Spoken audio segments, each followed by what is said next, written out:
at least we can reduce. We are streaming. Oh, must be.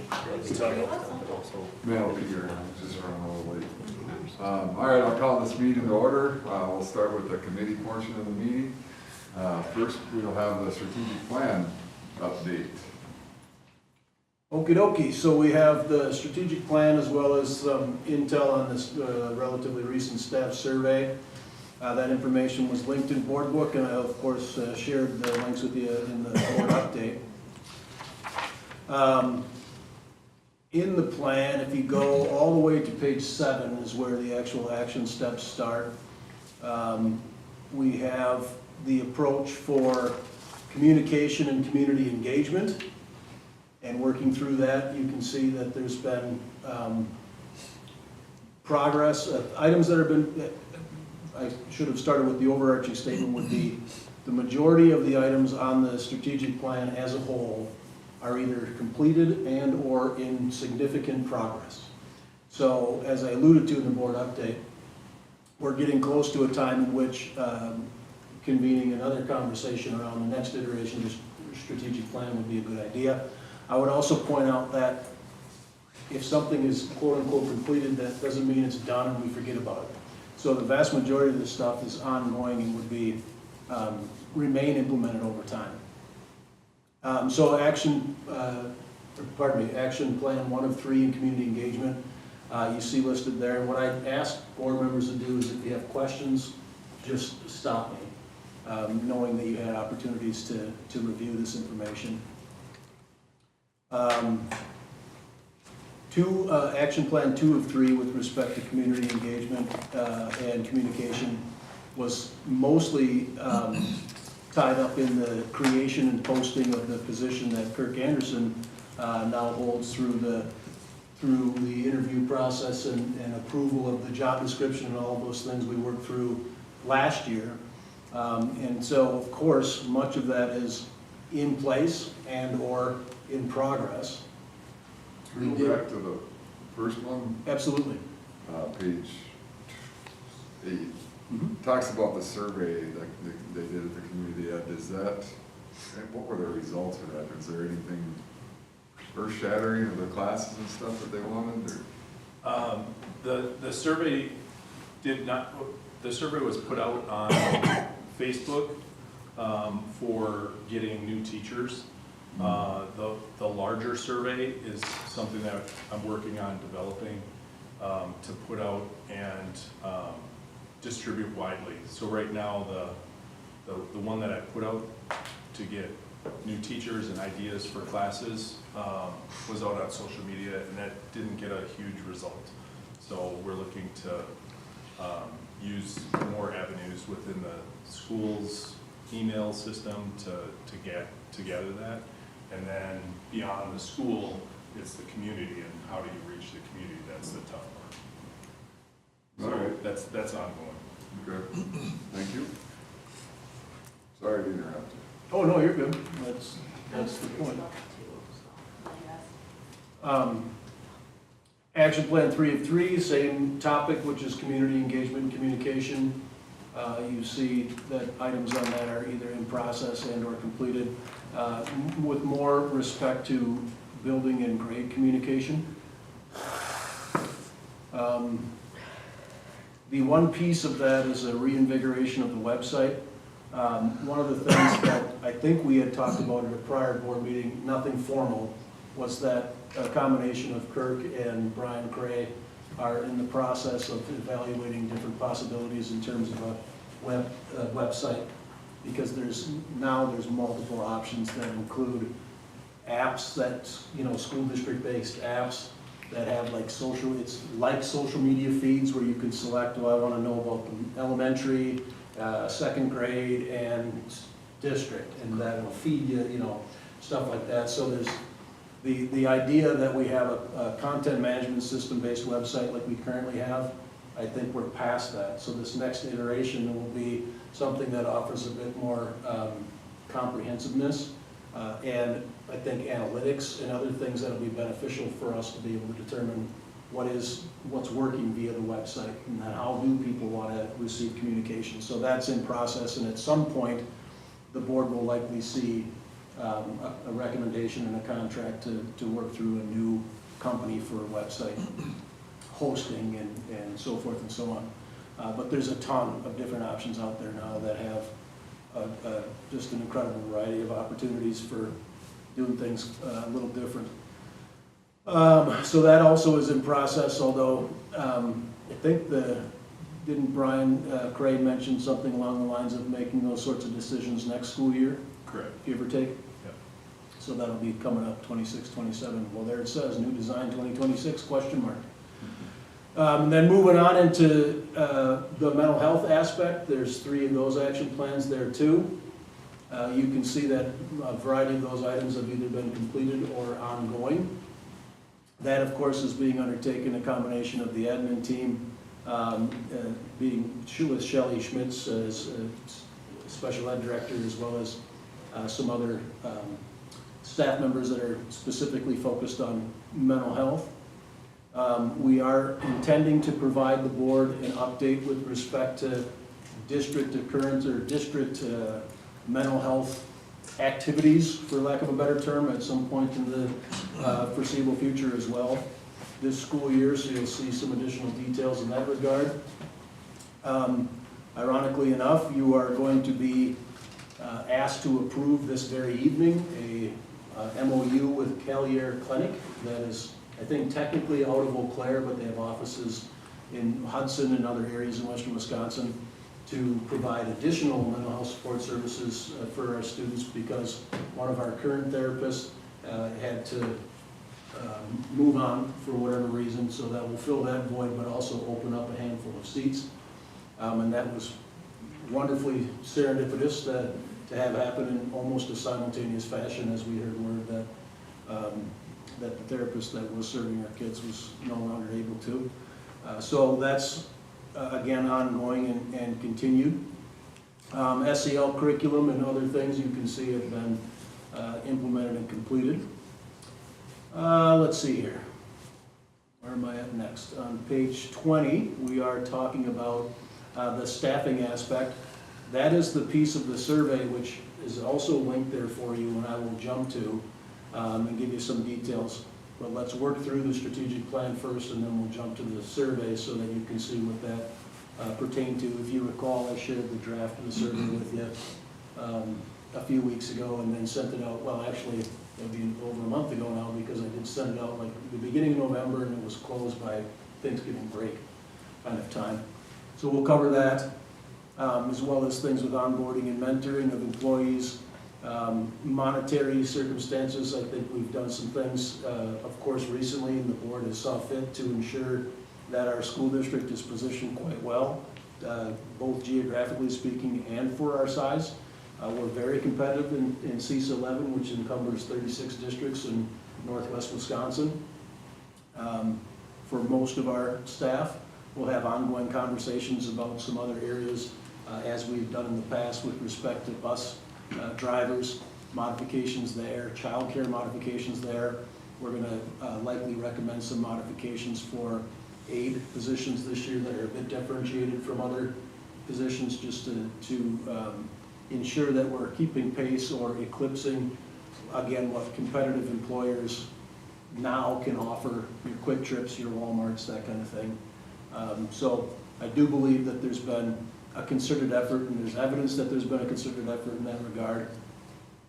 Communicating that is interesting, because arguably if you have a job here and you like what you're doing, you're probably not on the hunt, you don't know what the compensation structure looks like elsewhere.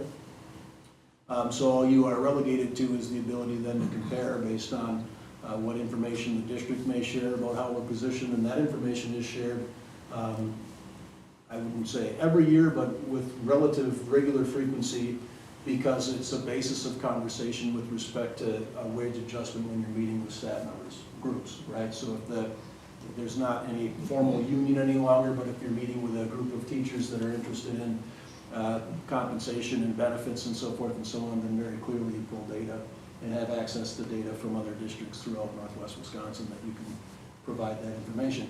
But if you're just a normal Joe and you're doing your job, you're teaching, you're making your money, there's not really well, aside from it's all public information, you have to go find it on your own, but there really isn't a mechanism by which you can just compare yourself at a moment's notice to, you know, somebody at Osceola or somebody at Unity.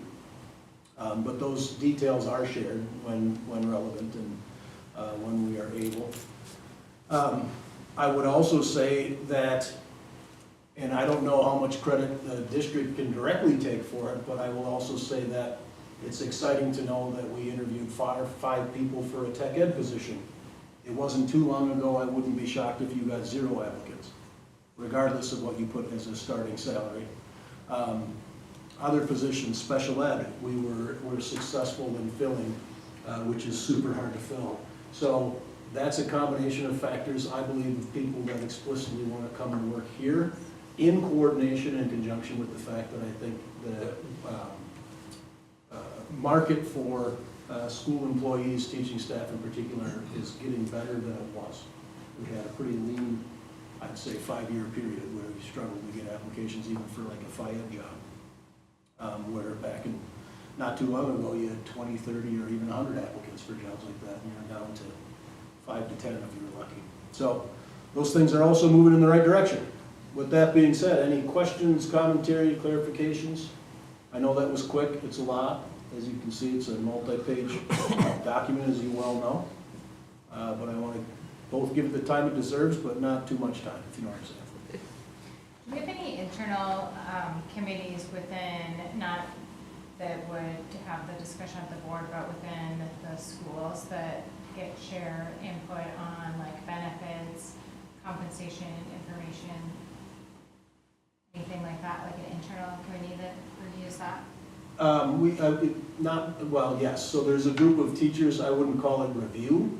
What it is back in the old days, in the union days, there was a circumstance where you would have meet and confer, and all of that was done in posted board meetings, special board meetings, and then be back and forth and exchanging of offers and that sort of thing.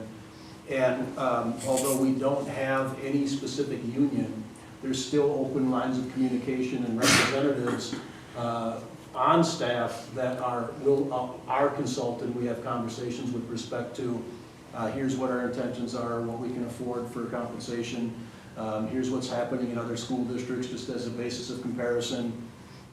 There is some commentary with respect to like health insurance and that sort of thing, but frankly, when you have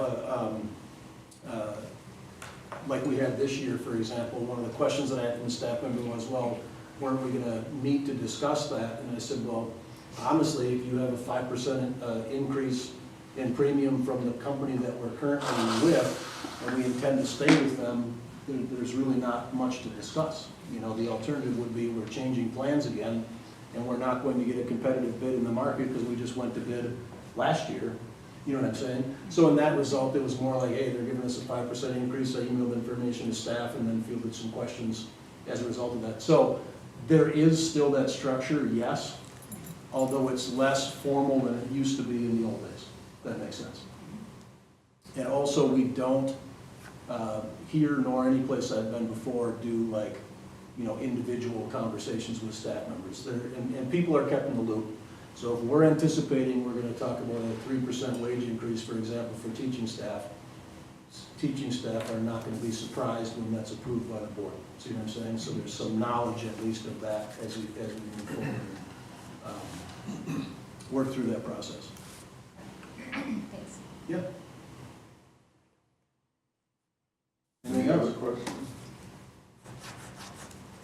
So we hit on this right away, but it'll be, what, 3 years since we just started this last year? Are you thinking a year from now we would start again, or what, this run one more year and then start like 2 years out for the next iteration?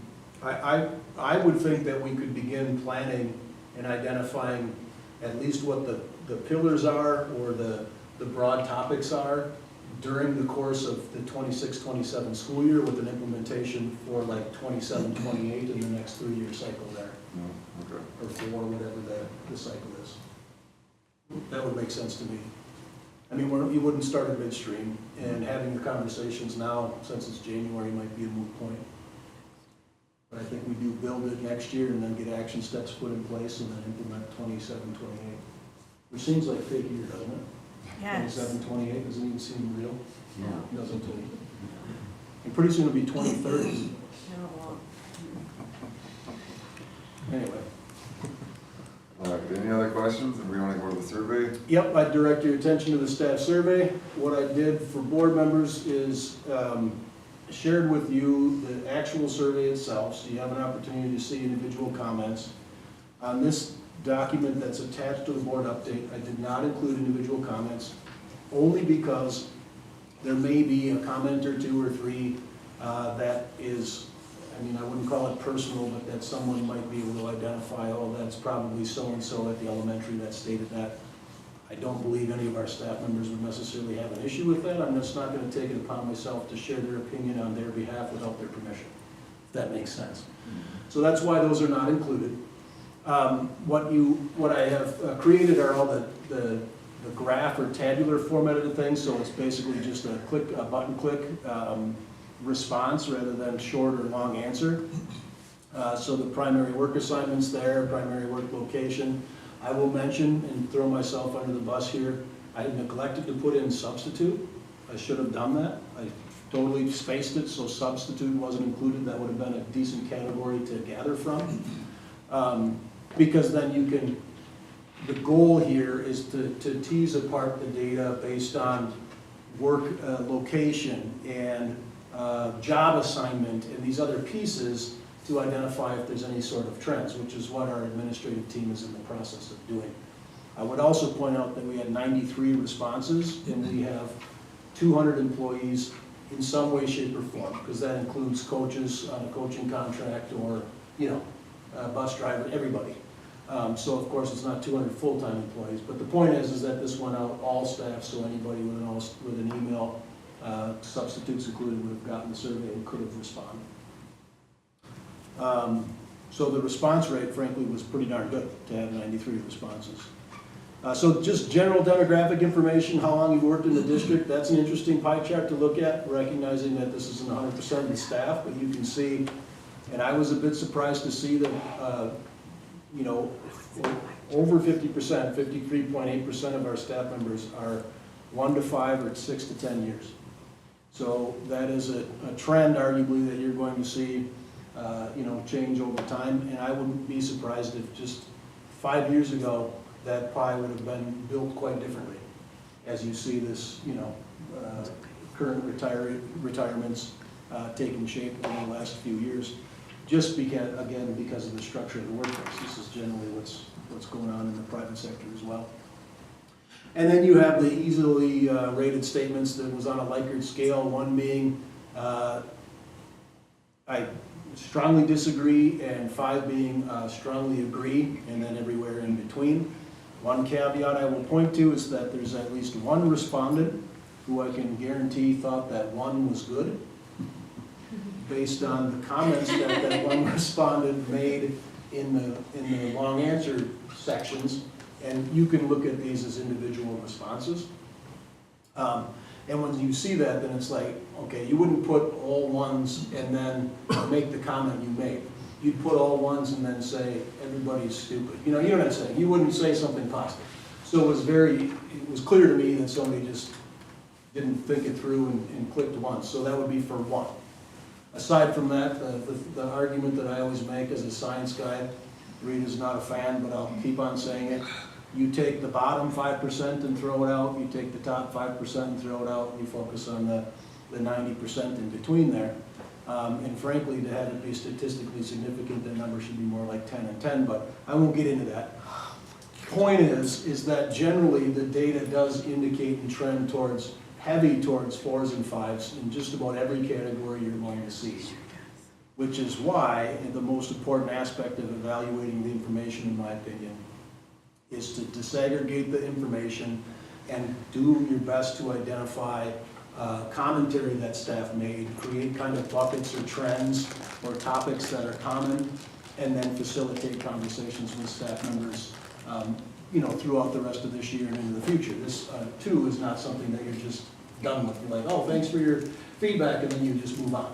So there will be some circling around with this. I will also share that this document that I've linked here to the board agenda that Lorraine did was also sent to all staff, minus the commentary for the same reasons I shared why the commentary is not listed here.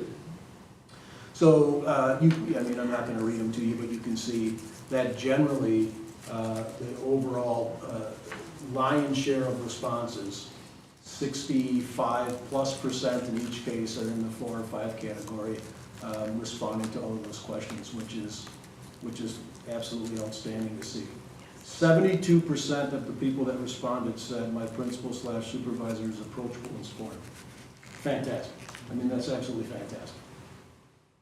And it might actually be 73% if the one person picked a 5 instead of a 1. But you never know. You never know.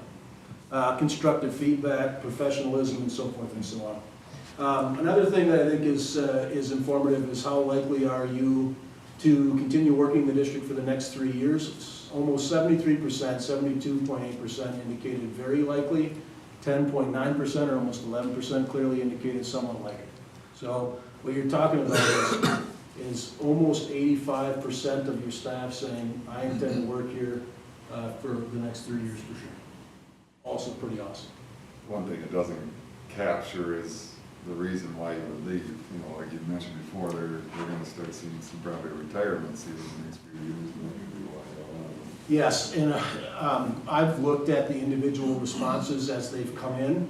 That's cited more than one time. So if somebody clicked, what's the likelihood, and they put very unlikely, it would be my age or my retirement. There's at least 2 or 3 or 4 of those that are encapsulated in that, yes. There's And- about like 10% or 11-ish, maybe by the size, that are unsure. Correct. Is that surprising? It's not. I mean, not to me. So now, the reason being is that school districts in particular, and maybe it's private sector too, I don't know, because I haven't been responsible for a private sector organization in a particular community. But it is not atypical that the lion's share of your employees are St. Croix Falls grads, Polk County residents who may have been somewhere else for a while and now they're back. You see what I'm saying? So, and I know that there's a certain percentage of staff that we employ that live elsewhere or are from elsewhere, and based on circumstance, if a similar position opens up in their hometown or home community, that's likely where they're gonna head back. That happens with regular frequency in public ed in particular. Like I said, I don't know if it's a private sector thing too, but I mean, if I'm working at a bank, and there can be a bank in just about any town that I'm in, Hudson, and I really want to be in Richmond, maybe I'm not really that motivated to move. Bank's bank, in my opinion, but if I want to work in a school district, which is this intense sort of community, but not that banks are community oriented. Not saying that, but you know what I'm saying, a school district is a much more family sort of community vibe than a lot of the private sector things, and it's, well, I want to do it here in particular, this location, you know what I mean? Also, it does include all employees, so if you think about paraprofessionals and bus drivers, there is less longevity, and, people aren't as, I just don't think 10% is really low. Yeah. Mm-hmm.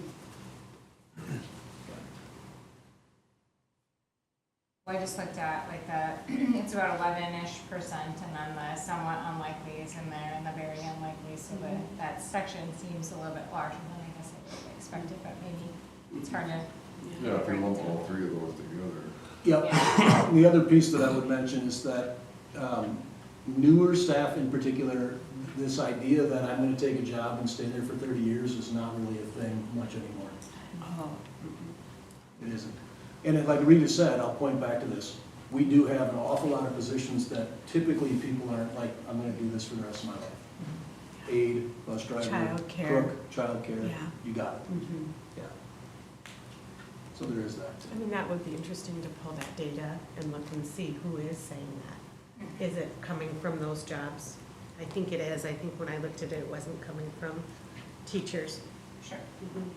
Then what I would find interesting is if there's a reason why, there is such like turnover and not longevity, and what can we do about it? Like, is there, as I think about the last couple of years of bus driver shortage, if it was bus drivers, like, how do we make a difference so that we don't have that problem Yeah.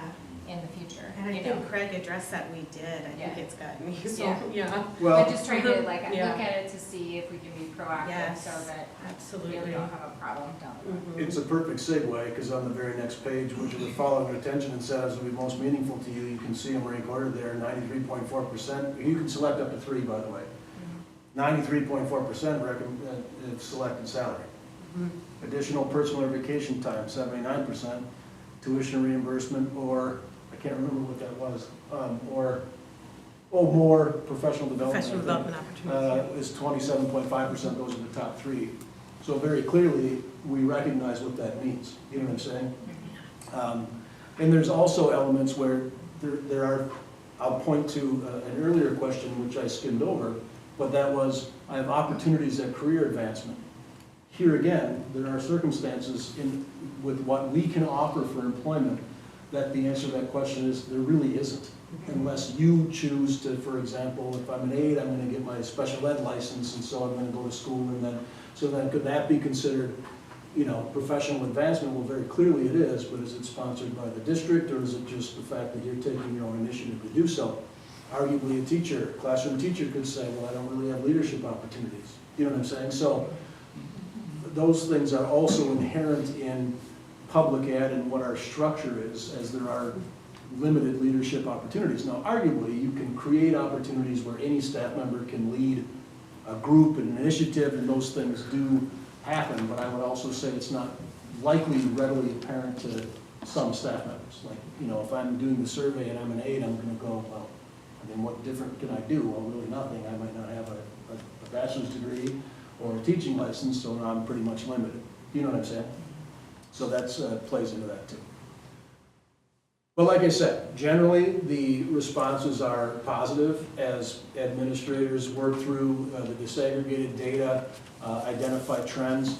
You may find it interesting to note that Brian Cray had paid for to test some Google Analytic tools that are AI-based that will actually take those comments and create buckets for you, which is fantastic, because anytime you do a survey, a lion's share of your time is disaggregating the data and trying to create these themes.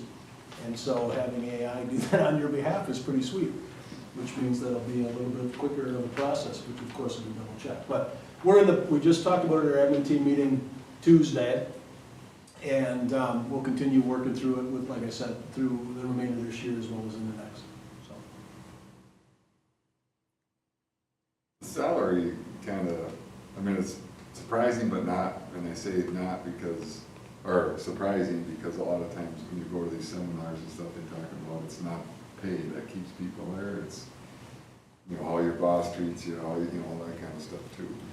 100%, but I would say too, if you have, and now I clicked off it, so I apologize, but if you have 70% or 80% of your staff saying either very likely or somewhat likely that I'm going to stay here for the next 3 years, meaning, and here again, you graduated from here, you live in the community, you're wholly and entirely invested, your kids attend here, or they have attended, and you're like, I'm not going anywhere else. You're still going to say, I would like salary increases. Exactly. So those aspects are never accounted for in these more global reports on employment and workplace satisfaction. I would also point to the fact that you can discern based on some of the other questions where someone could conceivably, particularly in a school district, respond, I'm very likely to stay here for the next 3 years, or even if you said 15, very likely, I'm staying here, I'm going to retire from here. You're going to hear that from people here. But they respond, my principal's unsupportive or my supervisor's unsupportive, and it's a terrible place to work, but they're still going to stay here. See what I'm saying? So some of that data with respect to school districts in particular doesn't necessarily follow the trends of transience or reasoning as it would in the private sector. because I'll cite again, and I'm gonna use banks because I cited it once already. But there, and it's nothing against banks, and it's not meant to offend anybody. It's just like, or, you know, it could be gas stations. It's like, well, I'll just go work at another gas station. But there's only one Quick Trip. That's true. Well, it depends on the town you live in. You know what I'm saying? In Wisconsin Rapids, there was 4 Quick Trips. It was a 4 Quick Trip town. But anyway, that's a different vibe than the school district. Like, you don't just go, I'm gonna uproot my entire, because keep in mind, it's not only your job, but it's like your entire life, you know? It's what I do outside of school, it's where my kids are.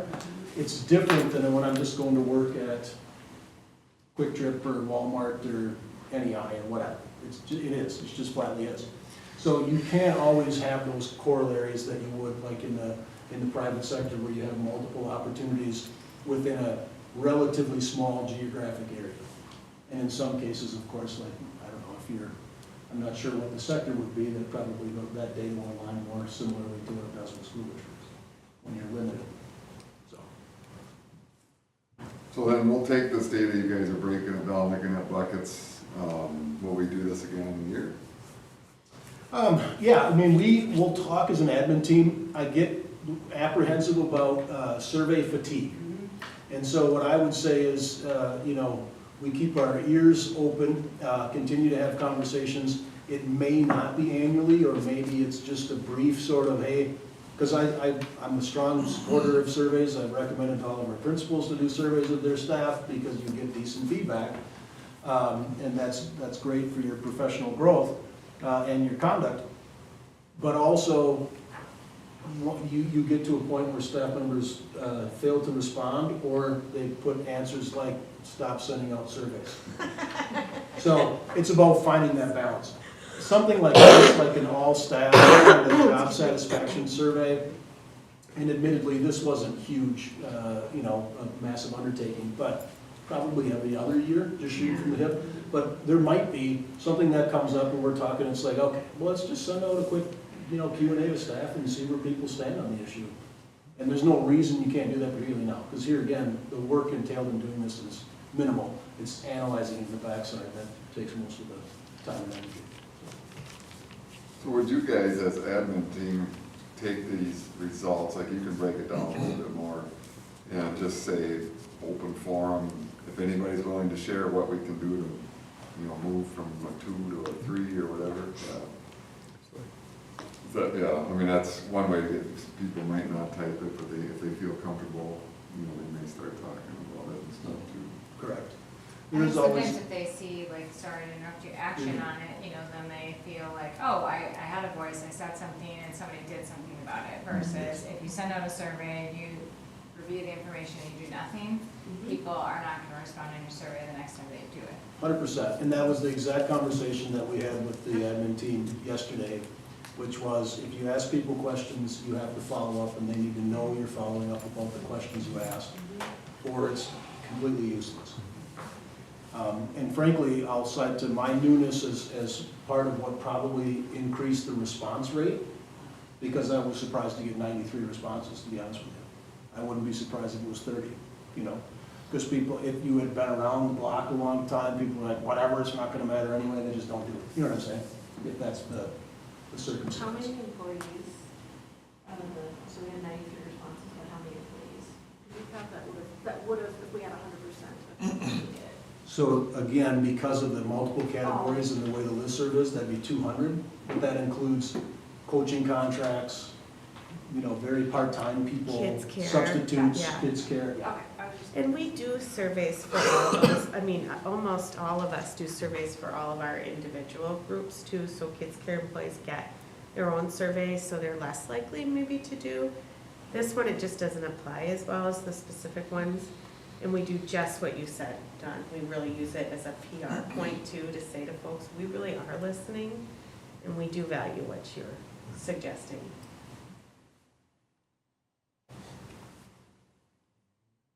Any other comments, questions? All right, we'll move on to Chris, Mr. Wallace with the Behavior Systems. All right. Well, thank you for letting me present tonight.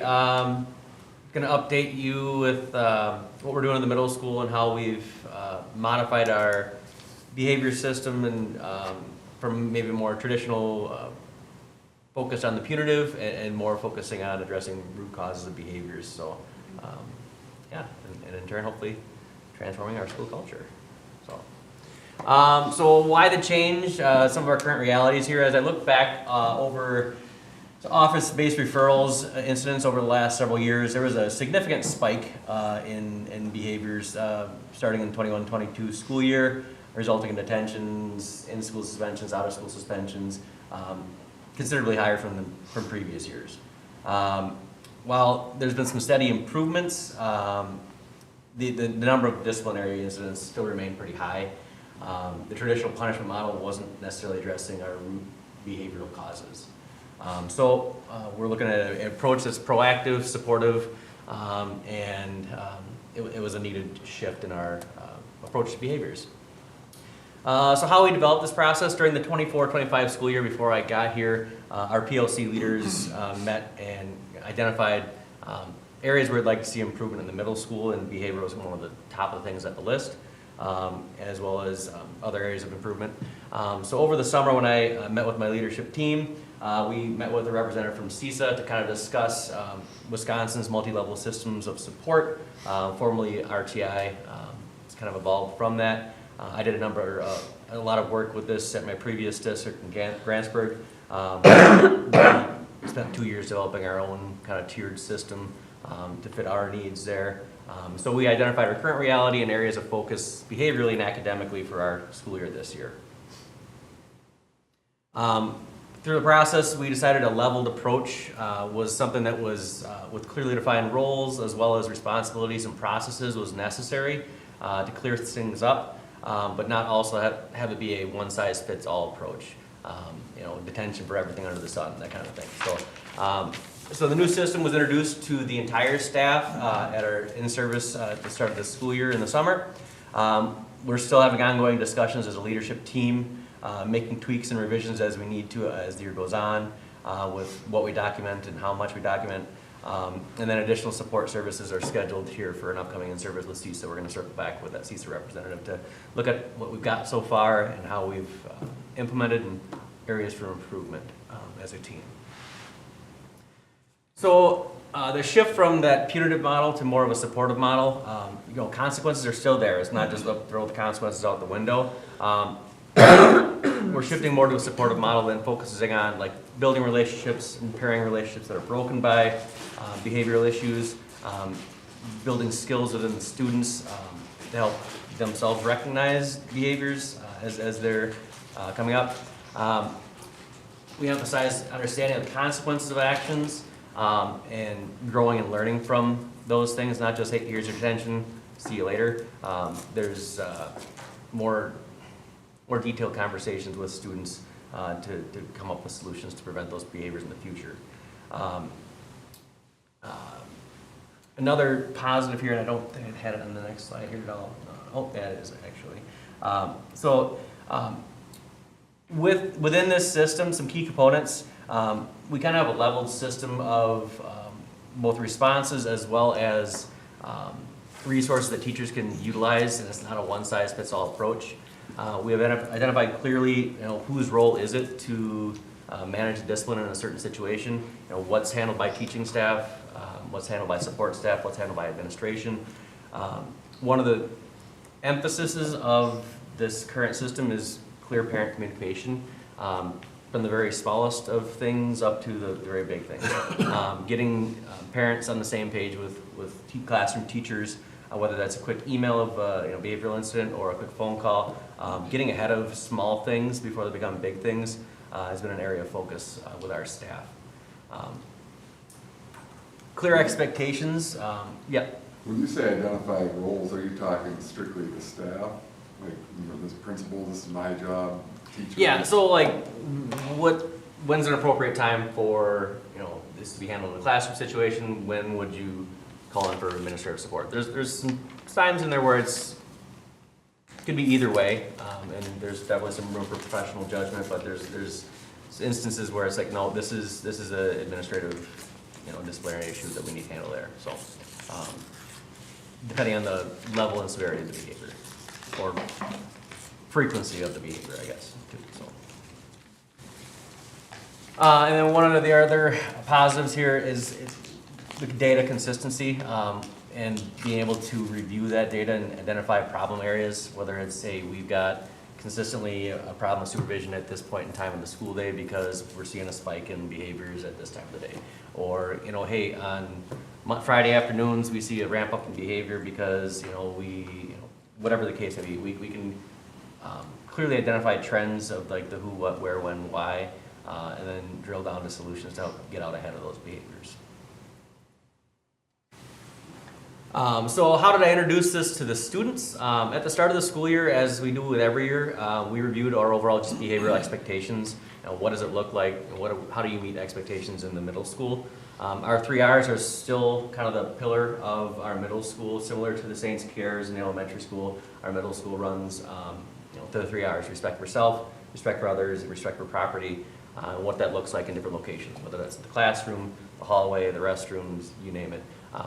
Teachers kind of worked with all of their students in those first few days of the school year to clearly outline what our expectations are. Within the first few weeks of school, actually the first full week of school we had past the Jumpstart week, I met with each of the classes in small groups. So I believe in 5th grade I met with all the science classes, 6th grade I met with all the social studies classes, 7th grade social studies and science combination, and then 8th grade it was all the science classes. So had a chance to sit down and introduce myself, lay out my expectations for the school year, and then at the same time introduce our new behavioral system to the students because it's different from what they're used to. So with that being said, what does our new system look like? On the next slide here, we kind of have a couple of different these are linked in the document too if you want to look more detailed at it. An overall flow chart, and teachers have these things posted in their classrooms too, so students can see, okay, what does this look like, and for a quick reference for a teacher as well. That flow chart document outlines our tier 1 just prevention things that we can do, so ways to get ahead of behavior to build school culture. Things like welcoming your students to classes every day, having clear and consistent expectations that students are taught and retaught again. Whether that's classroom agreements, establishing routines and procedures in the classroom, being present and active in supervision, just kind of all those preventative things that work for 90% of kids.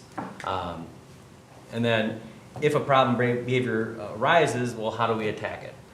So things that are generally managed by the classroom teacher are level 1 and level 2 behaviors. Things that are admin managed are level 3 and 4. In general, how to differentiate between the levels. Level 1 behaviors are generally things that are just disruptive to the learning environment. Aren't necessarily targeted at anybody, but just, whether it be talking out of turn, it could be anything from, missing homework, inappropriate use of a cell phone, kind of just those things that aren't necessarily targeting somebody else, but are derailing the learning environment. Oftentimes those level 1 behaviors are handled right there in the moment with support from the teacher. Maybe it's a reteaching of expectations, maybe it's a reassigning of a seat, maybe it is a quick restorative conversation with the student. It's not a one-size-fits-all approach. It's kind of a targeted response to the specific behavior. The document on the left-hand side of the screen there has different interventions there, and each of those are active links there that provides piles of resources for teachers with, well, I'm not sure how to address this particular behavior. Well, here's a catalog of things that you could do to try to fix a behavior. With that being said, all this stuff gets documented in EduClimber, so we have the data. It also gives us an opportunity to look back and see, well, what have we tried at this point in time? It gives us the opportunity to share with other classroom teachers, like, hey, little Johnny's struggling in science class here, heads up to the other classroom teachers who might have little Johnny throughout the rest of the day. It gives us an opportunity to get our arms around the kid and kind of just support them throughout the course of the day, not just, oh, he had a rough time and oh, he's having a rough time the rest of the day. Level 2 behaviors are dysregulated behaviors that are directed at somebody. Maybe it's a disrespectful interaction with a student in class up here.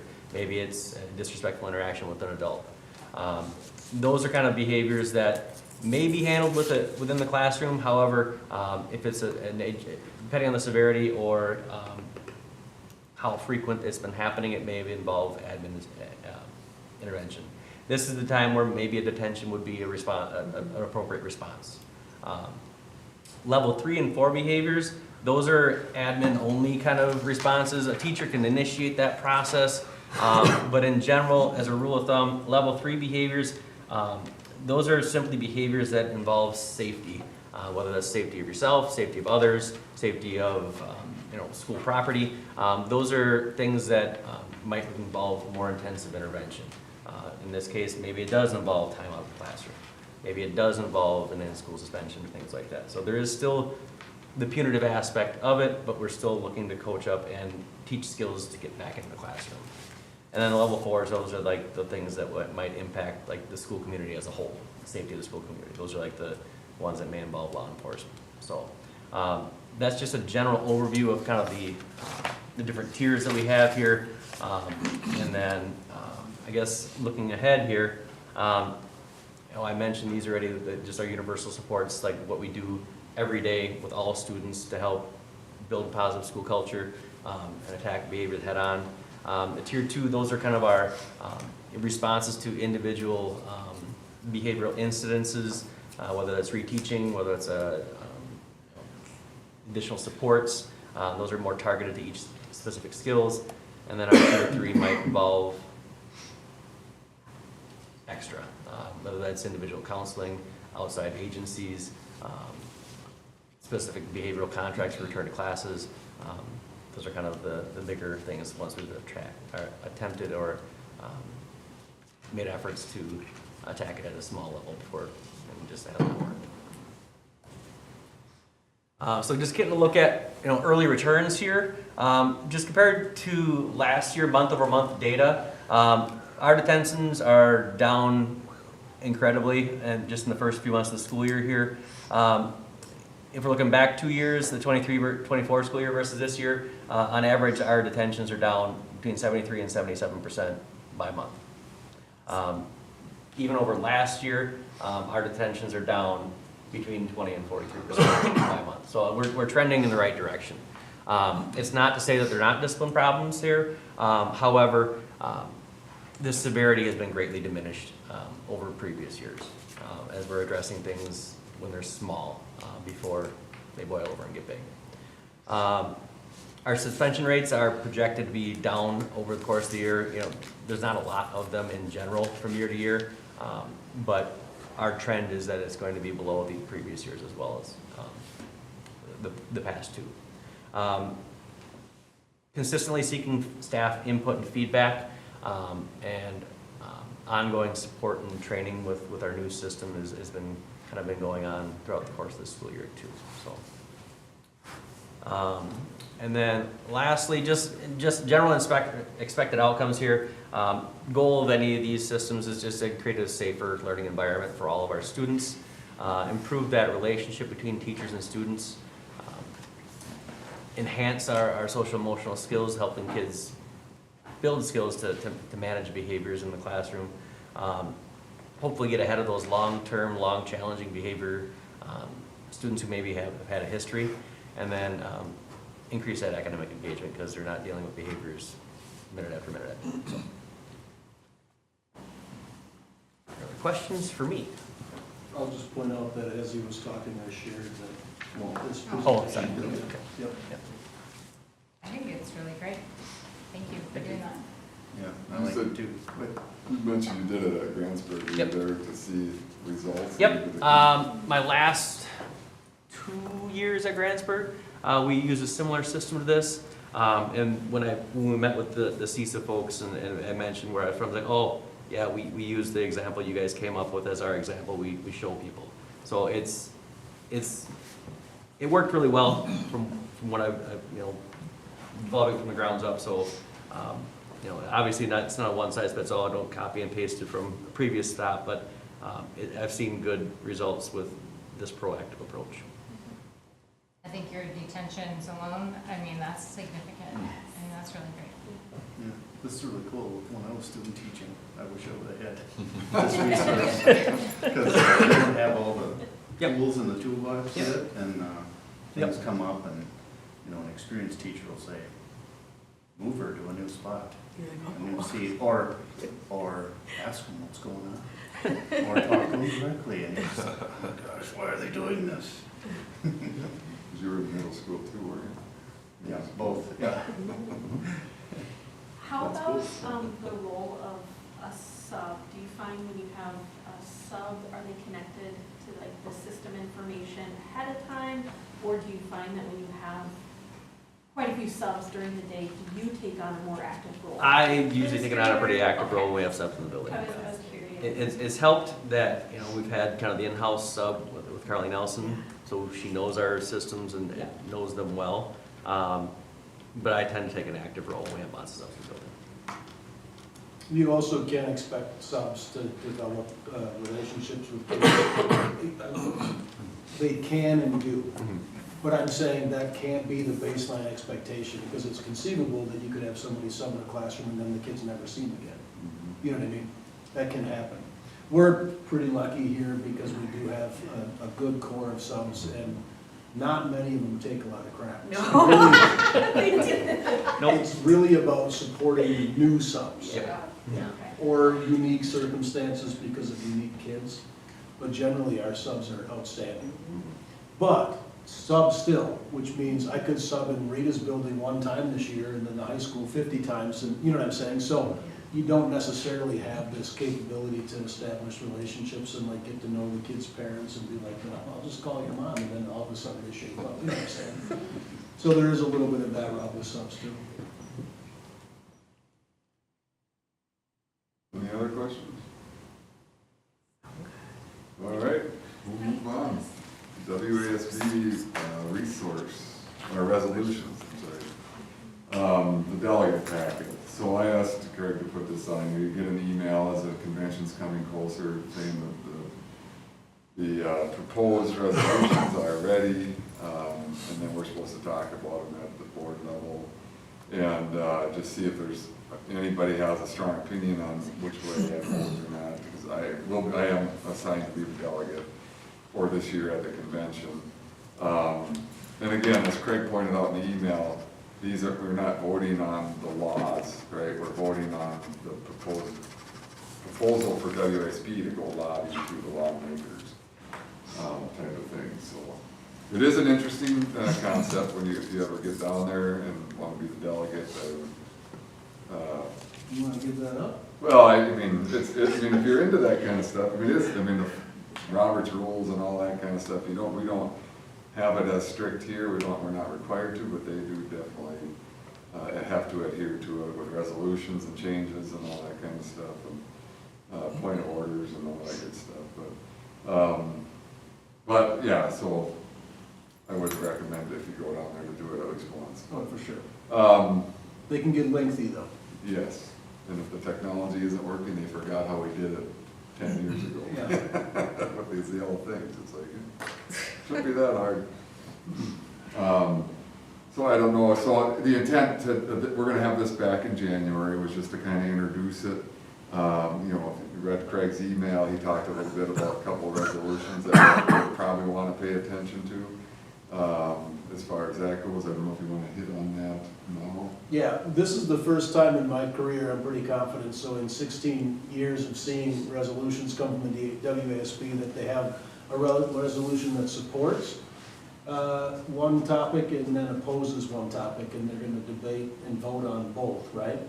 Otherwise, most of the time, it's similar to the other resolutions where there might be some disagreement around whether or not that should be the WSB's position, or some amendments that are referred to, but generally when you review them, it's kind of like, well, I mean, yeah, that's beneficial for public schools, and so I think the WSB should pursue that, right? And in this case, it's the two specific to voucher funding decoupling. One is to support voucher funding decoupling, and one is to oppose voucher funding decoupling. And presumably, what they'll do is take whichever one passes, if either do, and that will become their support statement. But this is the first time I'm very confident in 16 years that we have an oppose and a support of the same topic to be at the delegate assembly. So being there this year will be super interesting to see how it goes. Because ultimately it's put to a vote just like things are here. If it passes, and that's the position. If it fails, then it's not.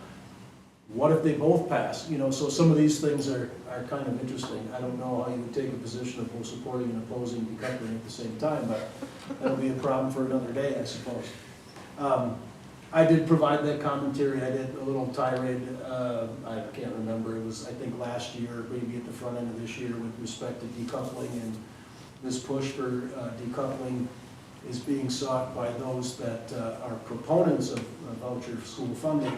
And so there's a reason they're supporting decoupling if you're a proponent of paying for voucher schools, and it's suspect, right? It would mean that, again, I'll go into personal opinion territory.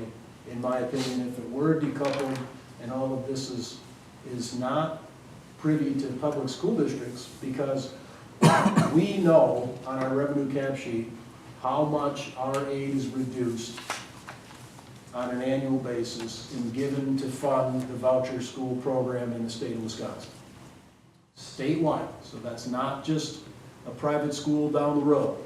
That's Milwaukee, Racine, okay, statewide. Our district, that pulled the number I looked, is pretty near $400,000 on an annual basis. It's drawn down from our equalized aid. We fill that up under the revenue cap, so it's not a loss of revenue, but you're passing that cost on to local taxpayers. That's how the voucher system is funded. Well, there are individuals that don't want people, I would just say people, even public schools, anybody to know how much property taxes are actually being used to fund private vouchers. They just don't want people to know that. So basically, we're funding two separate school systems in the state of Wisconsin, one being public, one being private, all based on local property taxes, generally. All based on local property taxes and some equalized state aid, which is another, of course, state tax pool. But the ability to, at least for us as a local district, to say, oh, we're losing almost $400,000 this year in equalized aid, which means our taxpayers are paying $400,000 of their own property taxes to cover school choice and vouchers payments throughout the state of Wisconsin. We can at least say that. If it's not decoupled, we would continue to see that information. If it was, then arguably we would not. I don't know, and I'm not aware of any reporting mechanism for how the public would be made aware of how the voucher schools are being funded. See what I'm saying? That's not part of the conversation that I've heard. I'm not saying it's not happening, I'm just saying it's not what I've heard. And the last thing that I pointed to is the idea that there has been bills that have circulated that haven't gone anywhere, that are for property tax transparency, where you get your property tax bill and it'll show you, as it does now, here's what's going to your school district, here's what's going to your local municipality, here's what's going to the tech school, blah, blah, blah, the county. And by the way, here's what's going to fund private voucher schools. Lo and behold, it hasn't passed and it's not a law, for obvious reasons, in my opinion. So that's the piece where if you oppose decoupling, it hopefully would stay the same. That's basically the message that you're sending. If you support it, now ironically, this support of decoupling also has some very overt statements about fully funding public schools and not doing this drawdown to fund. So it's supporting decoupling it and saying, you guys figure out how to fund it and make that, you know, known to people.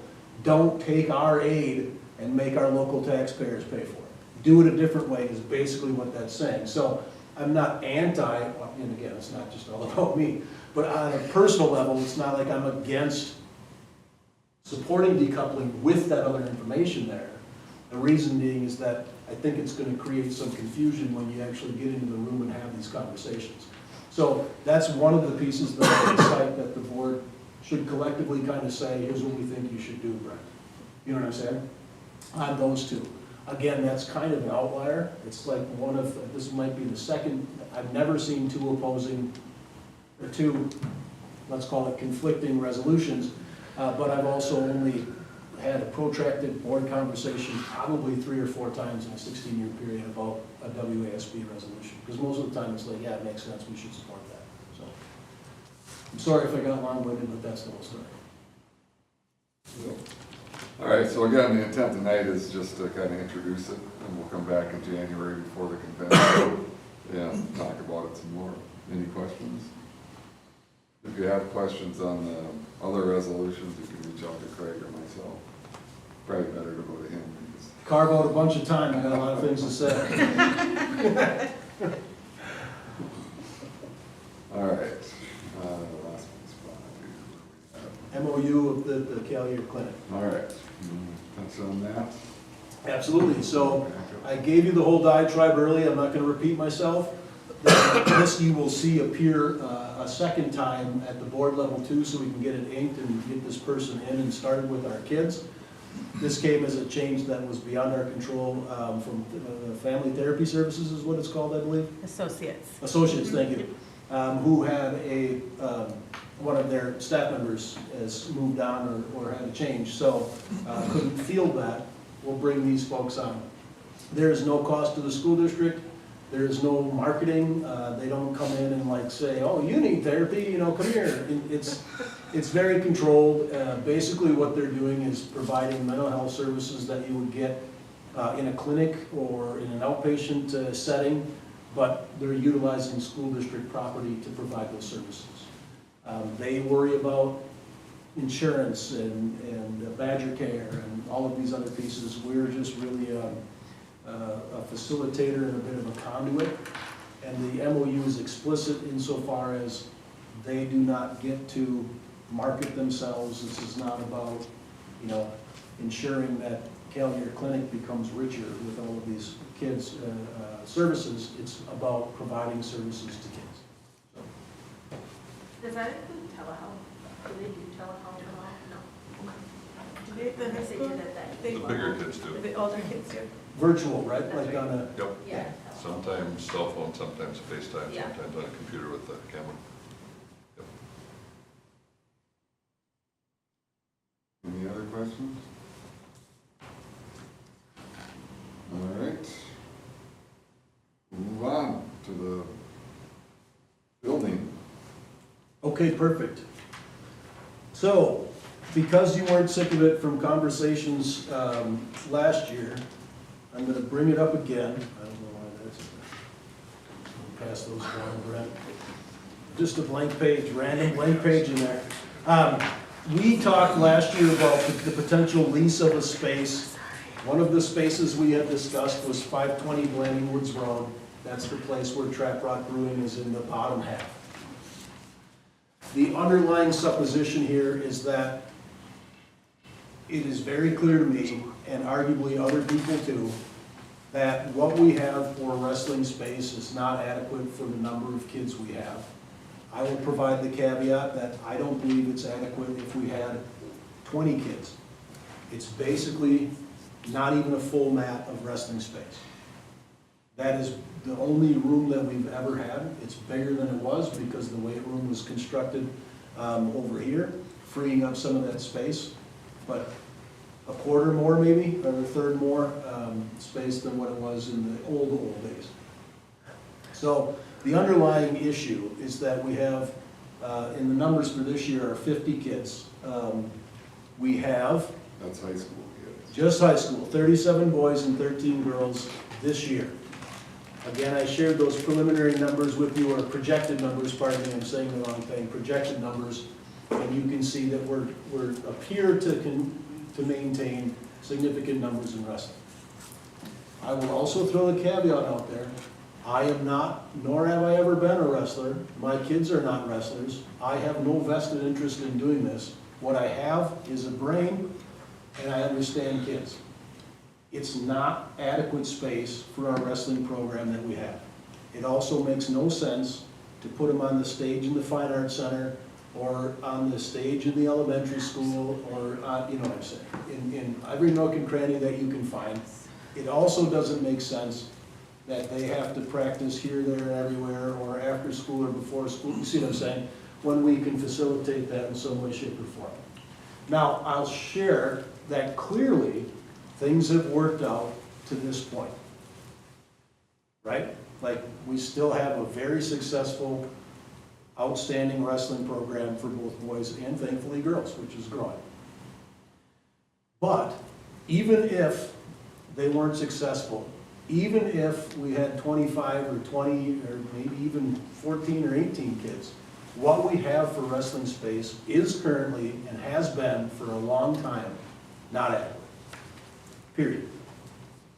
Again, personal opinion, and I'd invite anybody to go up there and observe.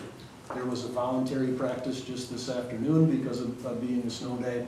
I don't know, I didn't count the kids, but I asked Coach Rager, and like, how many kids are up here? He's like, yeah, this is what you get when you do a voluntary, practice. And clearly it wasn't anywhere near 50 kids. I venture to guess, I'd say maybe 20, maybe 22, and it's busy. It's a lot of bodies in a small space. And then wrestle. Okay, so I beat that horse. We, as a result of that, had some conversations last year about potentially leasing space at Blanding Woods or anywhere else. We looked around, we got some quotes on leases just to see how we can rectify this, because it's a real colossal pain in the butt to figure out what to do with the wrestling program where kids are gonna be and it be safe and adequate. We ended up not making any moves in that regard. But at that time, the conversation with the owners of the Blanding Woods space had said, well, there's a possibility we might be looking at selling the building in the future. Would you be interested? And I said, absolutely, you should let us know if that's going to happen, because we can have a conversation with the school board, although I don't know what position we'll be in, or that would be something we intend to pursue, but we would love to be made aware. So lo and behold, not too long ago, I got an email contact from the owners of that property who said, hey, we're looking at selling the property. Would you potentially be interested? Which is what prompted the conversation to begin again this evening. So this isn't just because I can't let something go, although that's true too. This is because they contacted me.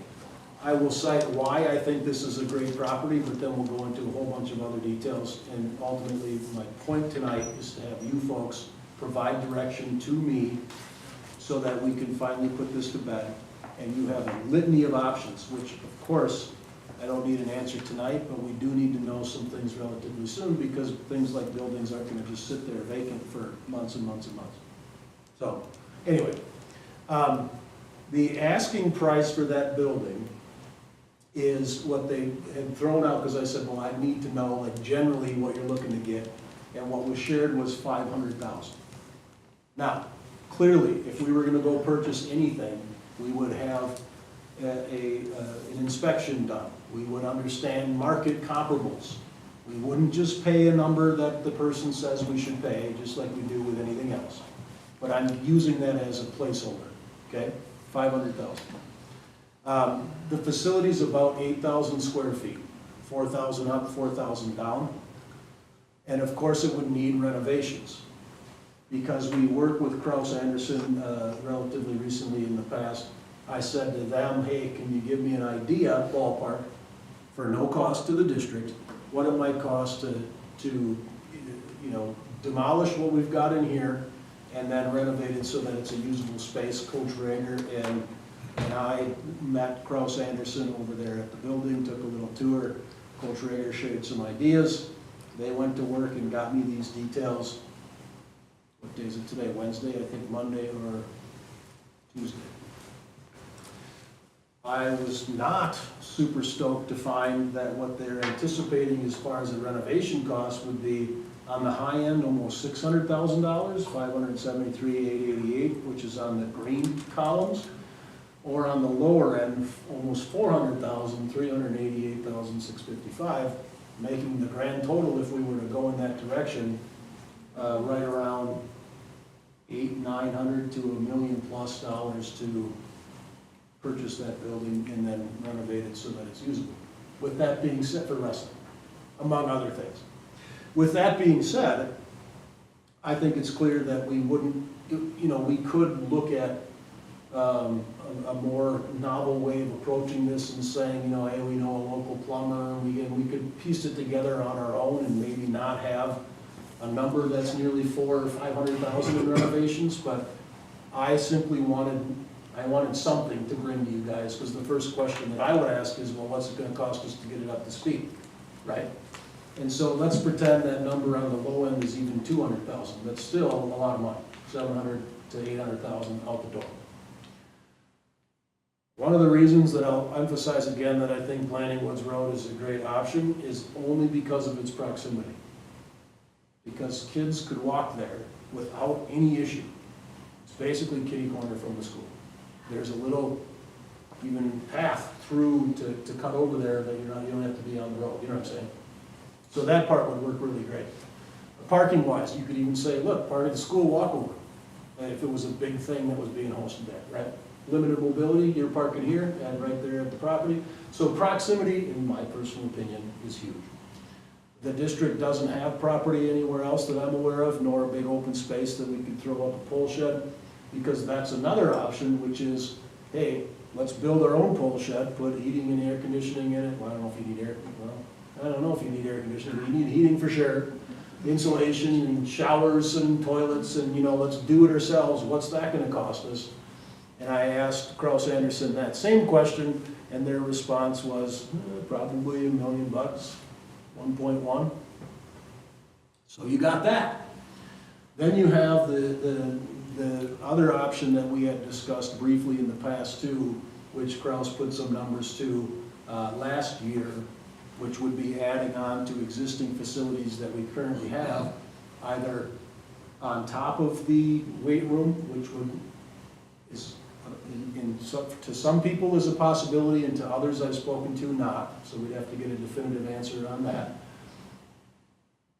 Adding out the backside between where we are now in the weight room and going out that way and excavating out of the hill and extending the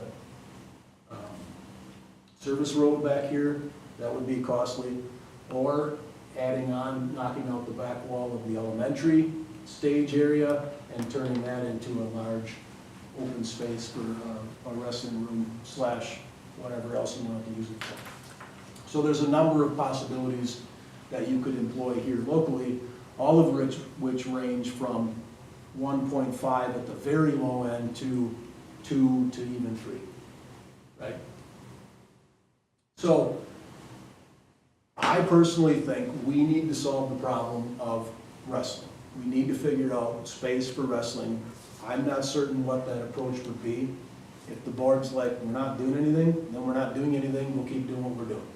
Totally, I get it.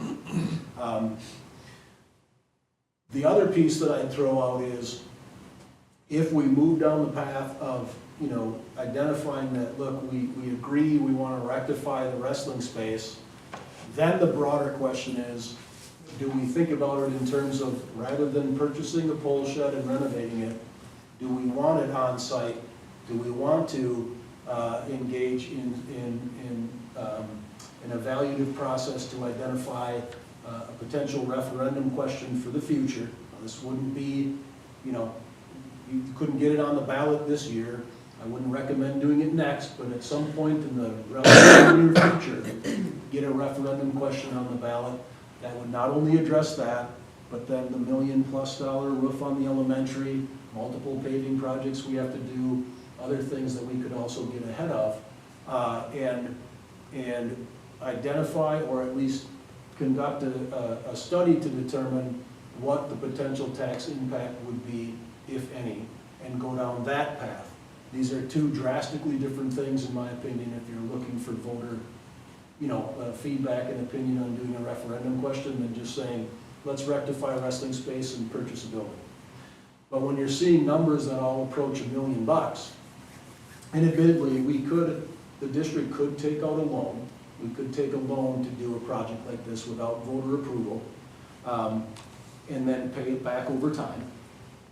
So it's, or spend a portion out of fund balance and then take a loan for another portion. There's multiple ways that we could fund this, but frankly, when you're approaching $1 million, it gets a little bit in the iffy context. But if we had the opportunity to do a shorter term loan, so it wouldn't be like a 20 or 30-year bond, it would be, you know, a loan through a reputable bank and pay it off over whatever the recommendation is, 15 years or something like that. It would provide us the flexibility to say, well, this year we can only make the minimum payment, but next year we have extra dollars, we can, you know, pay down more. So similar to what we do with our existing debt. So that is a possibility.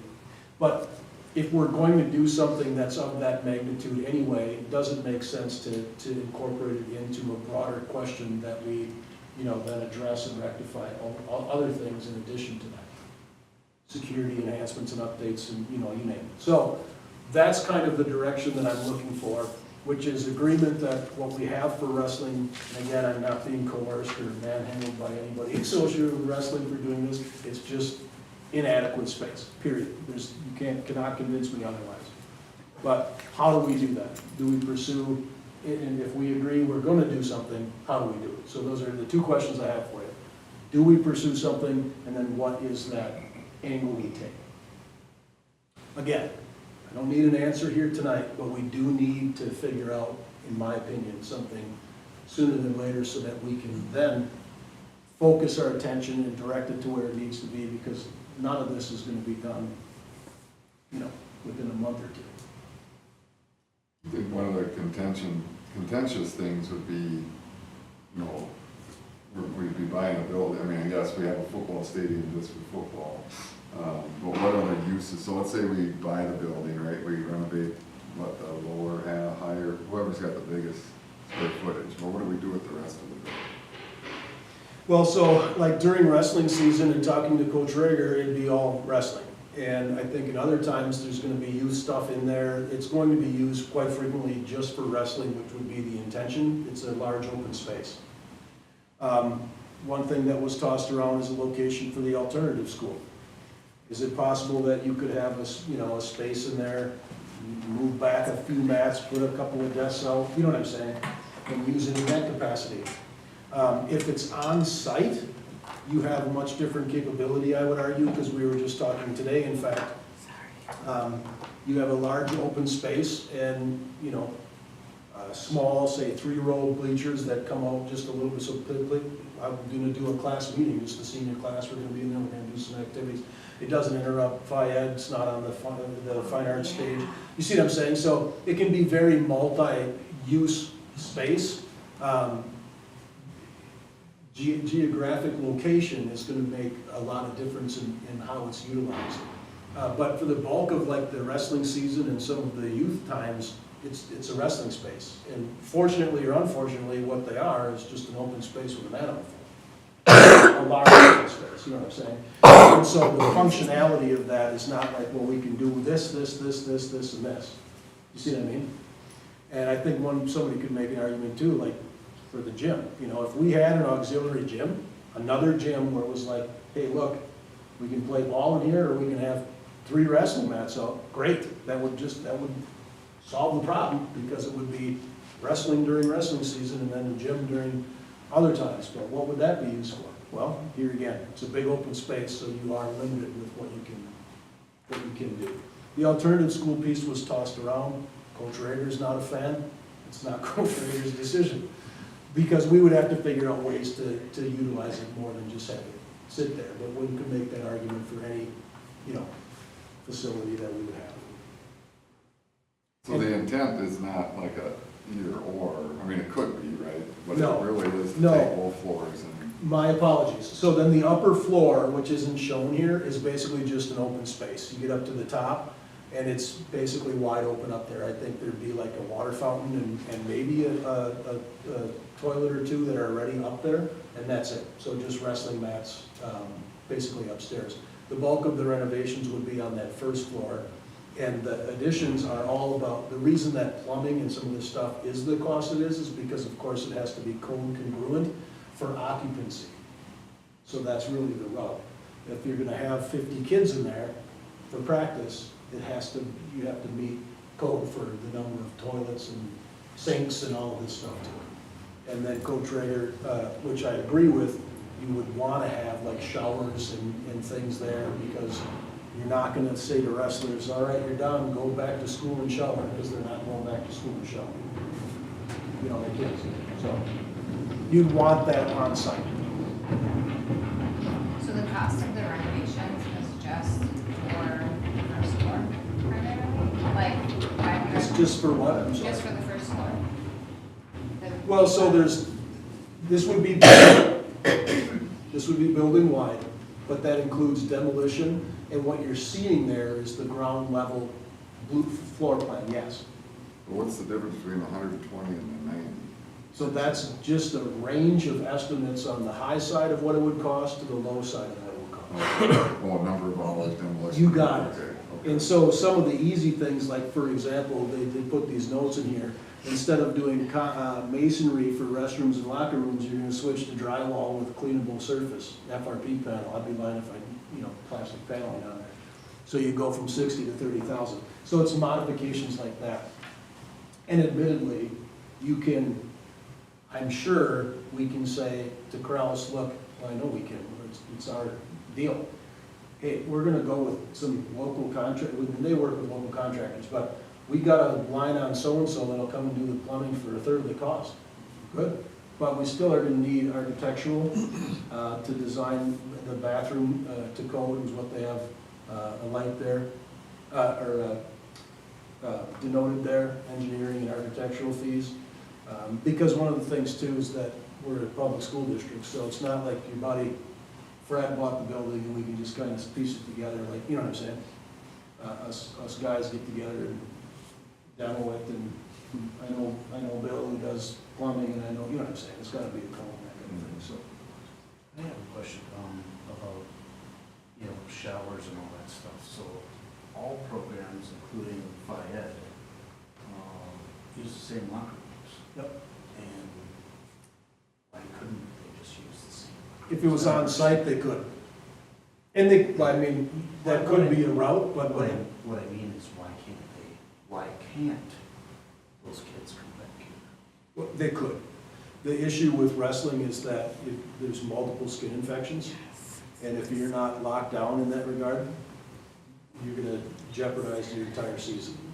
So what'll end up happening, what can end up happening is, let's say you're on your team trip to state, and 2 or 3 of your wrestlers have a skin infection, you might be SOL. I mean, that's not the position you want to be in. So the idea of having it on site, part of that recommendation is because it's off-site. Could they walk over here and use the locker rooms? Yes. You have less control, you're just decreasing the likelihood that, because they're high school kids and middle school kids, you know what I'm saying? That they would be like, whatever, and jump in their car and take off, and now all of a sudden you have an outbreak of whatever flavor of the day skin infection. Oh, you're saying, okay, so because of that, and You got it. Yes. all the sweat and all this stuff, you're saying that wrestling is unique? 100%. In that, Yes. and so we, It's very niche, so yeah, depending on kids to leave a building without taking a shower, going home and showering right away, they're just not gonna do it. They're gonna go home, they're gonna eat dinner, and then you're gonna see the but what lights if red. the coach says, I'm sorry, you're going back to the high school, every one of you, Yeah. and showering? But the problem is, in that regard, when it's offsite in particular, is that most practice conclusions aren't done as a group. There's all kinds of stuff happening. And so that whole mass moving of 50 kids, like if it's a high school practice, boys and girls, and we have staff members, but it's not like your kindergarten, all right, hold the rope, and now let's walk over, everybody take a shower, you know what I'm saying? So it's more diffuse. Whereas if you're on site, it's a different ball of wax, because you've got somebody up top finishing practice, kids are trickling down, somebody's, you see what I'm saying? So it's only based on location. Arguably, if this was on site and to code it would work to use our locker rooms, we wouldn't be adding locker rooms. So it's really about the location and having access to that there. Okay, well, that was advocate for a moment. Okay, just humor me.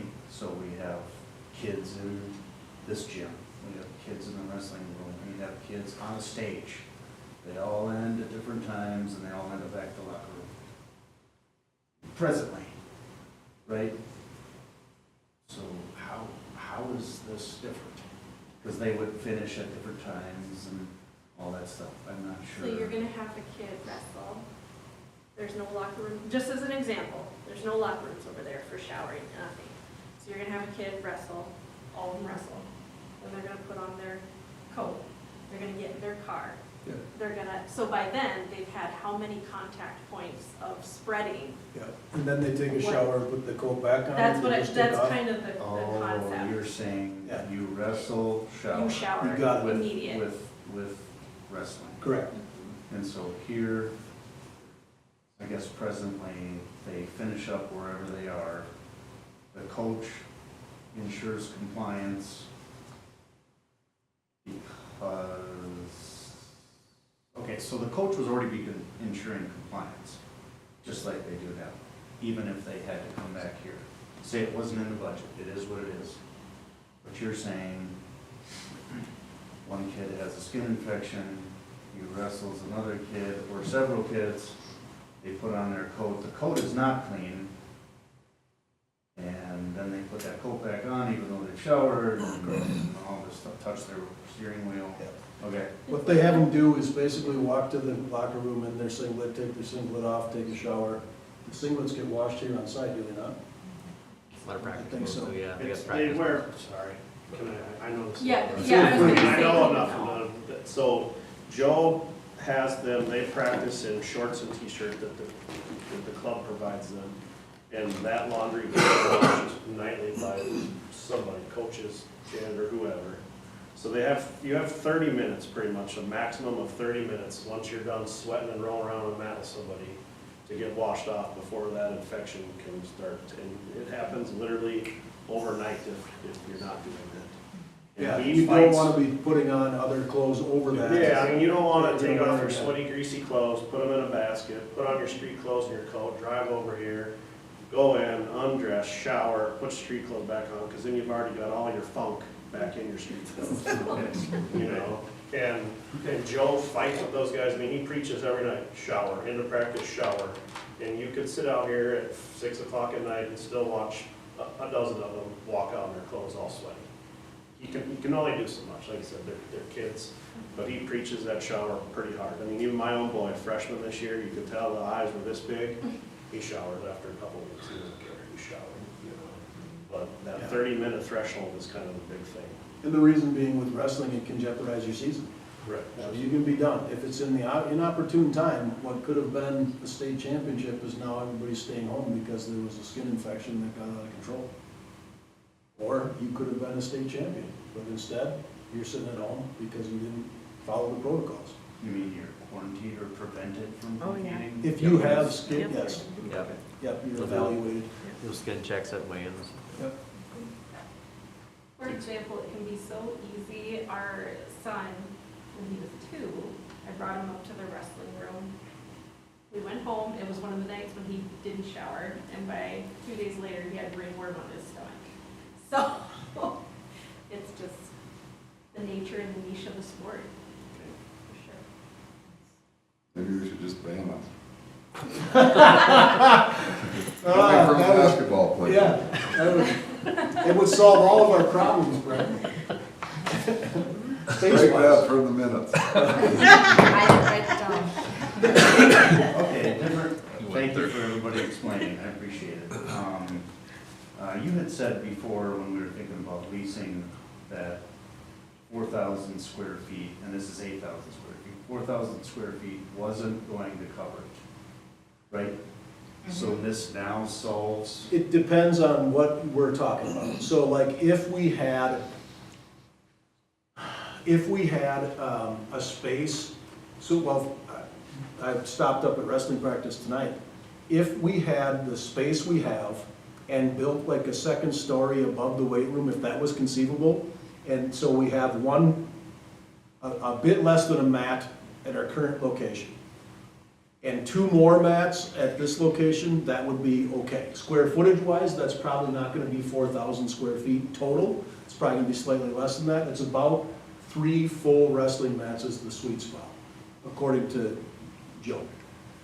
Clearly, if there was 4, it'd probably be even better, but you know what I'm saying? So, and here, because it's split, this first floor would only probably have 1 mat on the bottom and 2 up, not full. 2 pretty close to full up. Is that making sense? So that's really what the rub is. If it was all one level, like it's just a large 8,000 square foot facility, you would have a portion of that carved out for locker rooms, toilets, cubbies, you know, entrance area, and then the rest would just be mats. Yeah, and there's no, yeah, just spitballing, right? There's no like, take half of the first floor or something and, lease it. For So income. they would, oh, well, then we would probably be close to the same boat we were in prior. You know what I'm saying? Yeah, gotcha, yeah. And then with this plan, we abandon the current wrestling space. What does it get used for?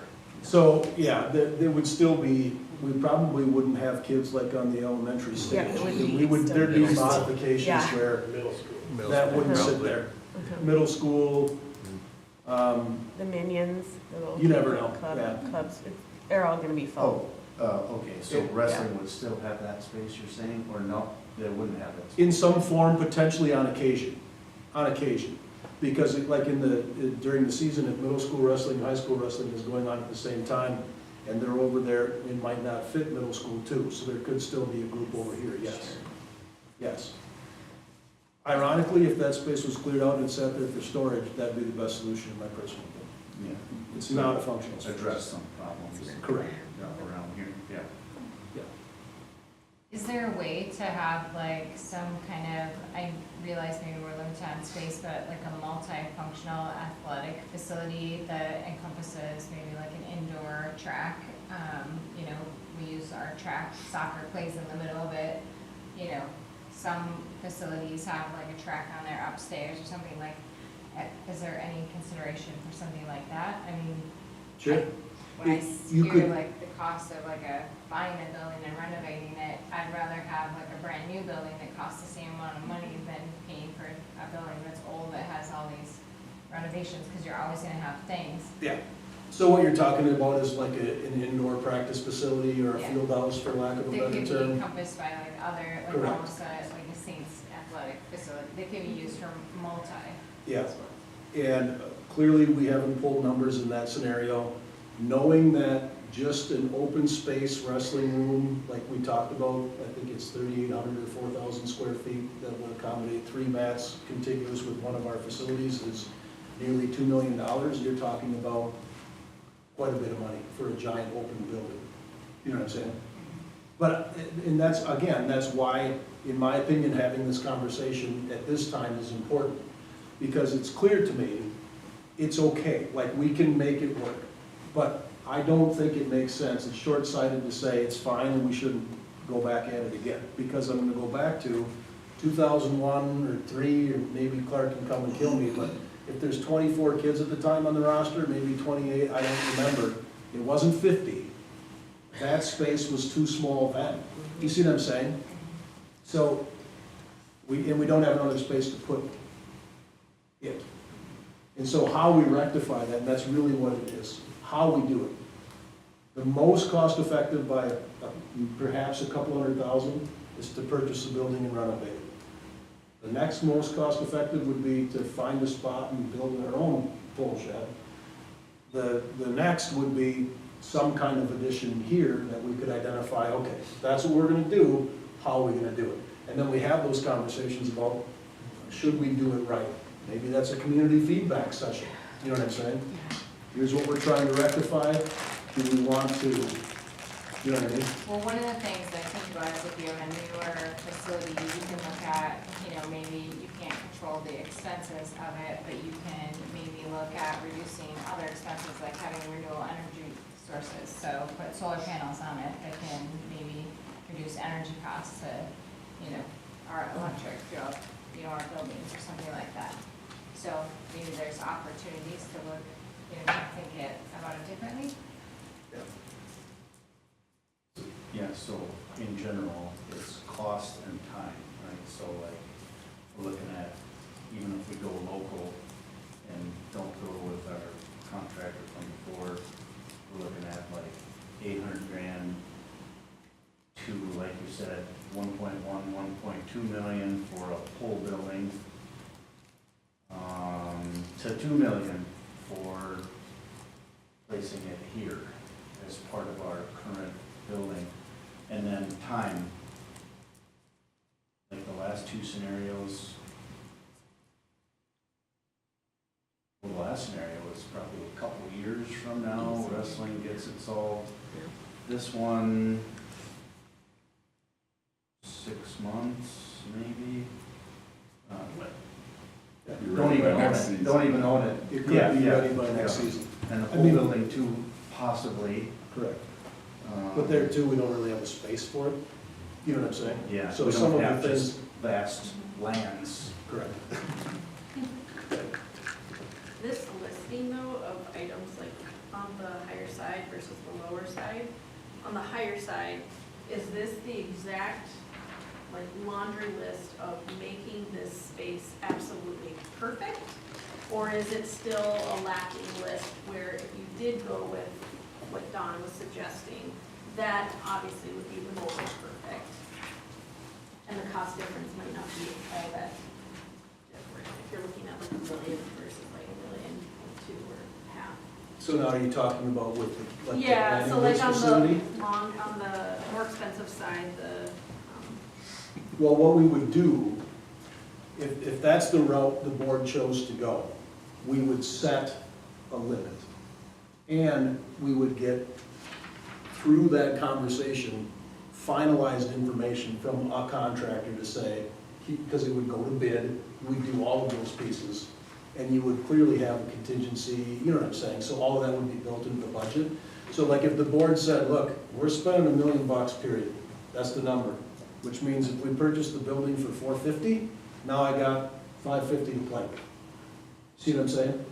So that's really, that would ultimately be the sort of direction that the board would get some feedback in. And then as those things, and I'm sure the same thing happened here with the Fine Arts Center when you had your budget and you're like, okay, we want to do this, this, and this. Oh, we gotta not do that, and we gotta change this to this. You know, if we do this floor versus this floor, it's gonna save 10 grand, or it's gonna increase 10 grand, so it's that kind of vibe. and for perspective, what was the ticket price for the Fine Arts Center again? Oh, I don't know. Well, the referendum was what, 12, 13 million? Yeah, but 19 just for the Fine Arts Center, how much did it cost to approximate build the Fine Arts Center? Must have been. I would say it would be the lion's share of that, So 10. And then here we're looking at Yeah, 1.2 or less. or less. Just for perspective. Yeah, right. Yeah, that's a good point. And let's see, do the other two scenarios require referendum, like a successful referendum vote?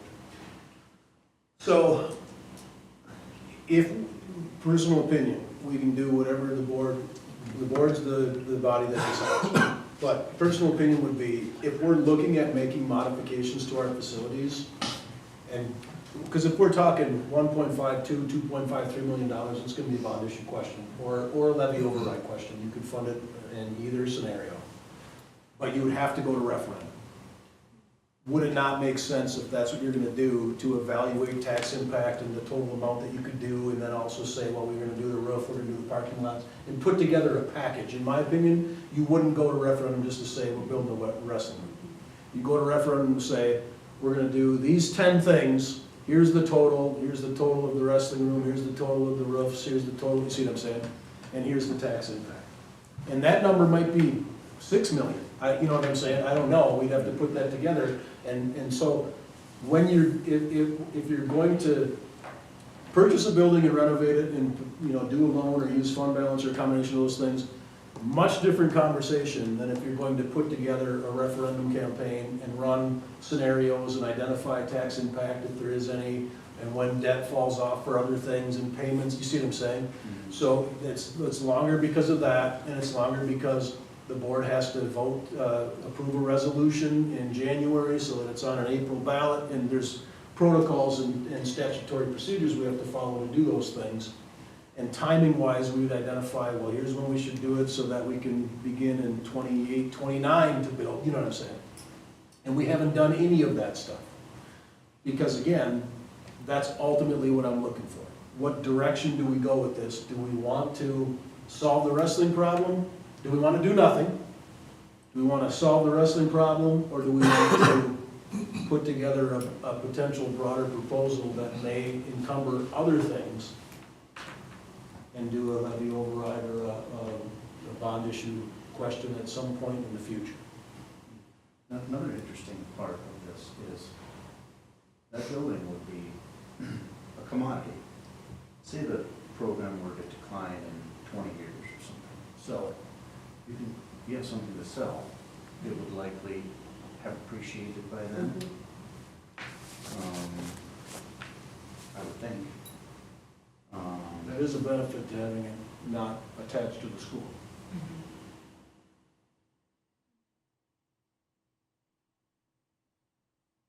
What do you need tonight? Tonight, what I'd ask you to do is put on your thinking caps and let's hit this again in January. I do know there's a possibility that the landing woods, and again, this is not a pressure tactic. I'm a lot of things, but I'm not a salesman. But I want open transparency. It's completely conceivable that somebody makes an offer on the Landing Woods property and it's sold before we can even make a decision. Have they listed it? I don't know that it's officially listed, but they said to me that they've had a couple of different people look at it. So they're not willing to say, but they're not willing to say, we'll give you a couple months to Well, I don't know that. spitball. I don't know, well, I'll just tell you, if I owned a property and somebody came to me and said, I'll take it from you for what you're asking, I'd be like, sold. I mean, I wouldn't hang on to it thinking that, because again, this is the timing. This is what I anticipated. I found out about this a couple weeks ago. The board meeting is in December. We talked about it in December. Clearly, I knew there wouldn't be a decision, yep, let's buy the building. That wasn't gonna happen tonight. You know what I'm saying? So between now and January, I'll email them back and say, look, they're gonna, provide a final decision on what direction we're gonna go by January. But you may not. I mean, there may be still some conversations we have to have. The one piece of this is that, again, why it's appealing to me personally is the proximity. Because you can't really get much closer without it being on our property,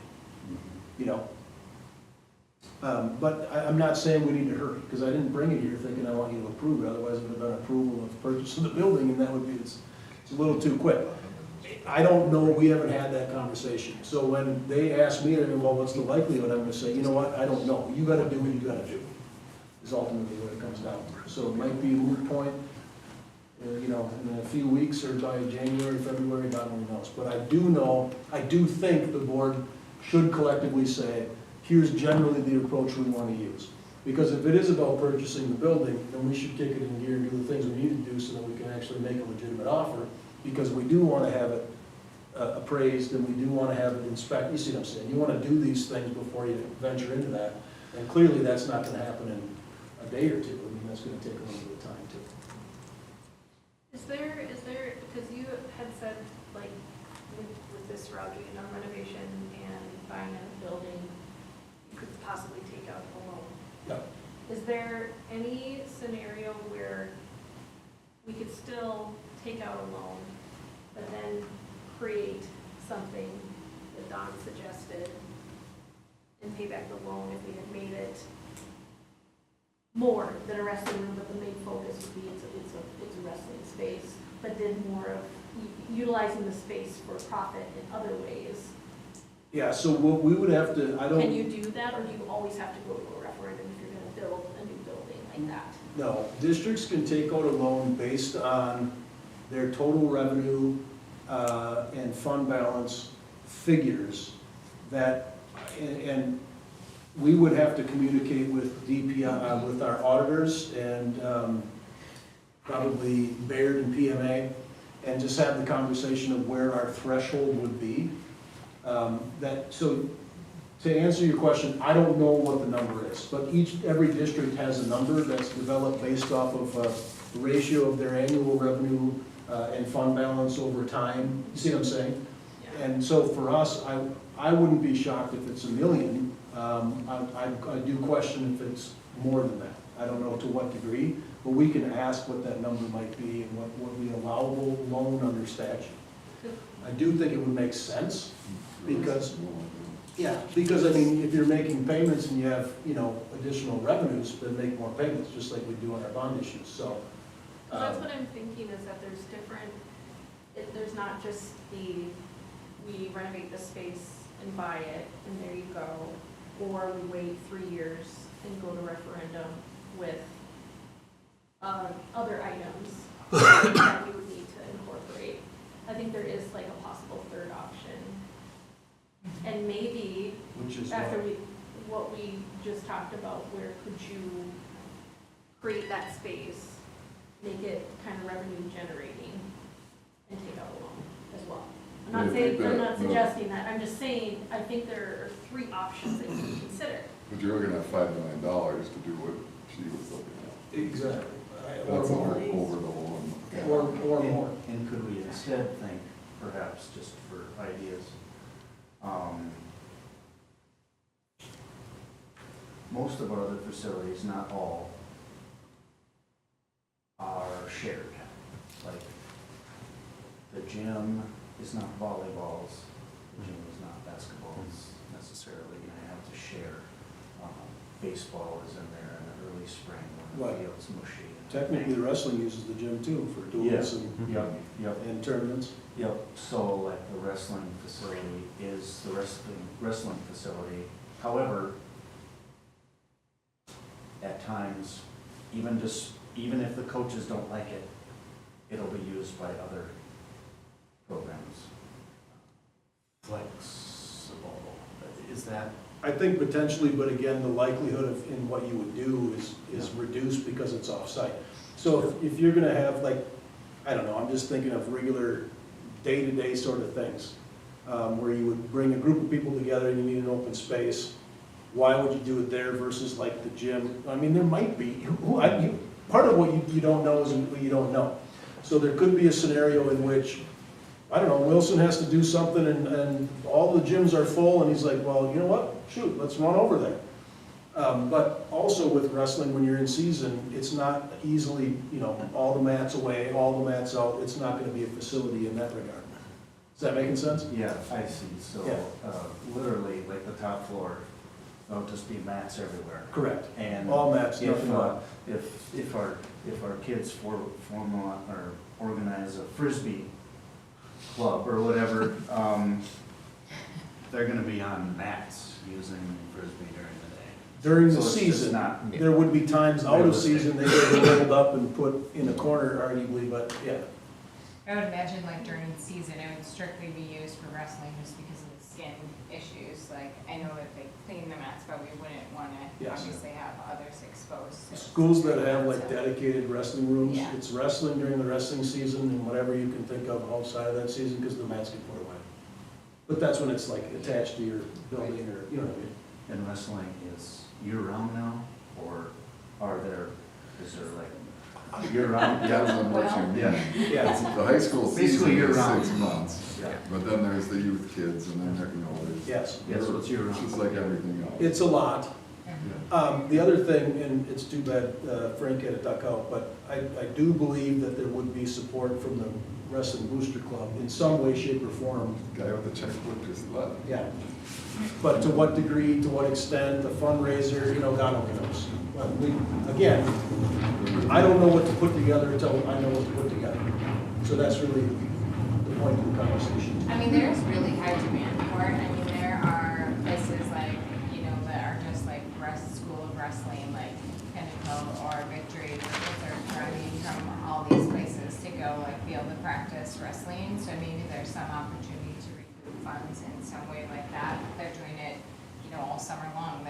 People are paying memberships to go and do this. So Yeah. I don't know. I mean, but it's just there's such a huge following for it, but I mean, we're seeing that with a lot of sports. I mean, there's the same thing for, the ISA in baseball or Blizzard or whatever. I mean, Yep, it's just yeah. becoming the thing, it's Volleyball, like everywhere. It's basketball. all, cowboy bread, whatever, it's everywhere. And that's one, I would argue, limitation of this two-story sort of facility. If it was 8,000 square feet, just an open space, it'd be, on one level, probably much higher ceilings. It would be, you could conceivably, use it for a broader array of things, like even in an indoor softball or baseball, you know what I'm saying? On the front end of spring, Yeah. with the split, two-level as it is, I think it's less usable for things along those lines. It's not like a field house. I mean, the ceilings aren't super, most of you probably been in there, they're not super low, but they're also not super high, when you throw stuff down. Just that most of us have been there. And bringing in Victory, that's a great idea for revenue. If needed, Yeah. if needed. I'm just saying there's Right. options, I think, in the off-season, there's just I think we have to look at ways to kind of offset expenses. I mean, I'm all for solving it because there is going to be a problem that kids have to wrestle on a stage, seems crazy or whatever. And kids are running in their sweat shorts from the elementary school stage quickly over here to get their showers in, and 50 kids trying to shower and the showers are not happening, so. And that's just one sport. I mean, basketball's getting done and for both boys and girls. I mean, I don't know that we have enough showers back there, it sounds like, for everybody. Yeah. And because of circumstance, and as we can tell from this conversation, regardless of what we do, it's never quick. It can't be. Right. Because again, we want to do it the right way. And that's why legitimately I'm looking for the direction. Because we can put all of these things together, get these questions answered, and there's also things that I don't even know. We don't know. And then at some point, somebody will be like, oh, what about, good point, let's figure that out. So taking that into account too. Are there any other districts that have had like a similar issue that we could see, like what have they done to try to solve for it, or like how are they maybe offsetting expenses for standalone facilities to increase space options? Like, you know what I'm saying? Has anybody had these same issues? Wasn't there Because like a couple of years ago, didn't somebody have a wrestling program or wrestling space in their referendum? I don't know if it passed or not. It was somebody, amongst other things, in the referendum. Maybe local, I can't remember who. I don't want to say Somerset, because I don't think it was Somerset. I don't know.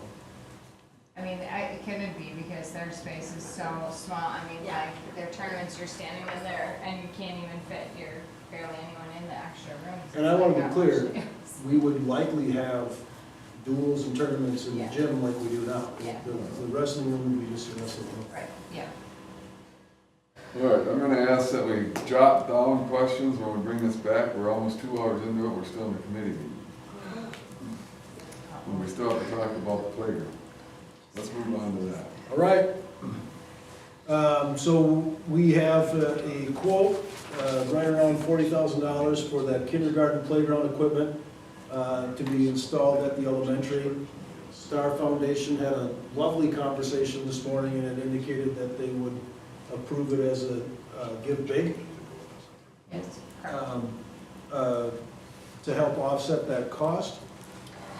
And we need to have action on this item because we need to pay for roughly half the invoice for them to begin the manufacturing process of the materials, as well as ensure that we'll get it installed this summer, so as a placeholder. And hold the price. What's that? And hold the price, And hold the that's a big price. one. I Yeah. will say, just like I shared with the Star Foundation this morning, clearly we have the capability of covering that cost. Anything that would come in, and there's other grants that have been written too, but anything that would come in terms of a revenue as a result of grants or from the Star Foundation would simply offset the district's cost. And if that's $5,000, great. If it's $25,000, even better. But I do know that we have the capacity and the wherewithal to cover that cost. The question was asked, well, if the school can pay for it, why would we fundraise for it? And I said the response would be, on a broad budget with, $19 million budget or whatever that number is, a $40,000 swing is a small fraction of a percentage of a modification. And so if we pay for the playground and we get to the end of the fiscal year and we have a $100,000 deficit, you could say, well, we should have never bought that playground.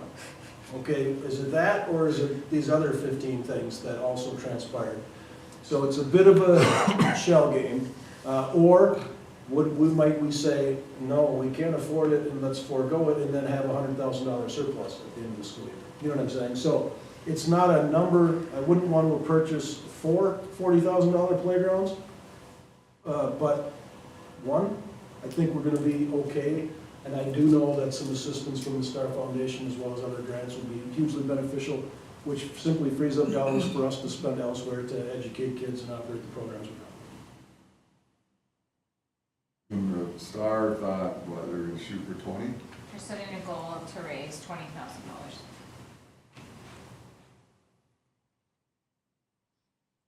Is the intention to leave the school swap? That's what the need for this playground is, right? Is because we swapped for K and kindergarten, and so the intention is to leave that permanently, or will that still flex from year to year? No, kindergarten's gonna stay at the big school now. Okay. Yeah, yeah. Any other questions? We are voting on this later, right? Yes, sir, please. All right. That's it. Anybody need a break before we start the meeting? Hearing none, I'll call this meeting to order. We'll start with the pledge of allegiance. I pledge allegiance to the flag of the United States of America and to the republic for which it stands, one nation, under God, indivisible, with liberty and justice for all. Roll call. Matt Bryce. Tashina Rager. Here. Don Milkey. Here. Ronnie Schuler. Brett McCurdy. Here. All right, we'll start with the reading of the mission statement by Mr. Bryce. Yes. The mission of the school district of St. Croix Falls is to provide a supportive, student-centered learning environment that cultivates character, fosters. Oh, yeah. It's like I was watching that movie. Meet the Flockers?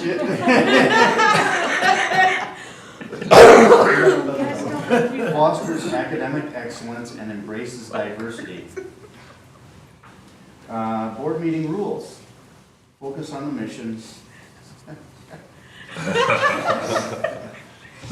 My apologies, man. I didn't mean to make it worse. You're right, though. That's vision statements of the district. Come prepared. Be respectful of others and open, accepting of ideas. Actively participate. Avoid side conversations. Remember, board meetings are open forum. All right, thank you, Matt. We'll start with the principal's comments. We'll start with you, Mr. Wilson. All right, winter sports seasons have begun, as we are well aware. We had Q2 parent-teacher conferences last Thursday with a decent attendance. Pretty typical of our Q2 conference attendance, I would say. The holiday band concert was Monday night, and our bands from 5th grade all the way up to the big seniors did a pretty darn good job. It was outstanding. Yeah, it really was. I was sitting up in the booth, whatever it's called up top, booth. And when the high school band played, it just filled that whole space. The Fine Arts Center was just exploding in noise. I mean, it was impressive, absolutely impressive. And the choir concert's this coming Monday night, so hopefully people can show up for that. Let's see, Ms. Lockby is working with Family Therapy Associates, and tomorrow they will be doing our annual mental health screening with our freshmen. It's obviously an optional mental health screening that she's worked with to get permission from parents. So we've got one of the therapists coming in to spend the day, and they'll be doing the screening. So that's that. And then we had our middle/high school tech ed teacher interviews on Thursday. We interviewed, as Mr. Brown mentioned, we interviewed 5 candidates, and we were able to offer the job, and the job has been accepted by a fresh UW Stout graduate in the technical education program, Gus Larson.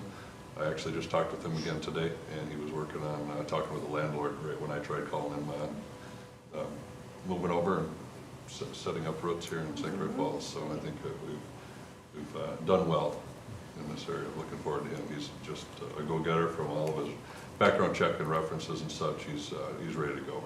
He's fired up and ready to go. So looking forward to bringing a new guy on board, a new kid on board. And so to you'll speak. see that as a January board meeting approval. Yeah, he'll start January 19th, that Monday the 19th for second semester. So Mr. Sandell has offered to meet with him on multiple dates between now and then to kind of mentor him and get him brought up to speed on all things in that program. So that'll work out really well too.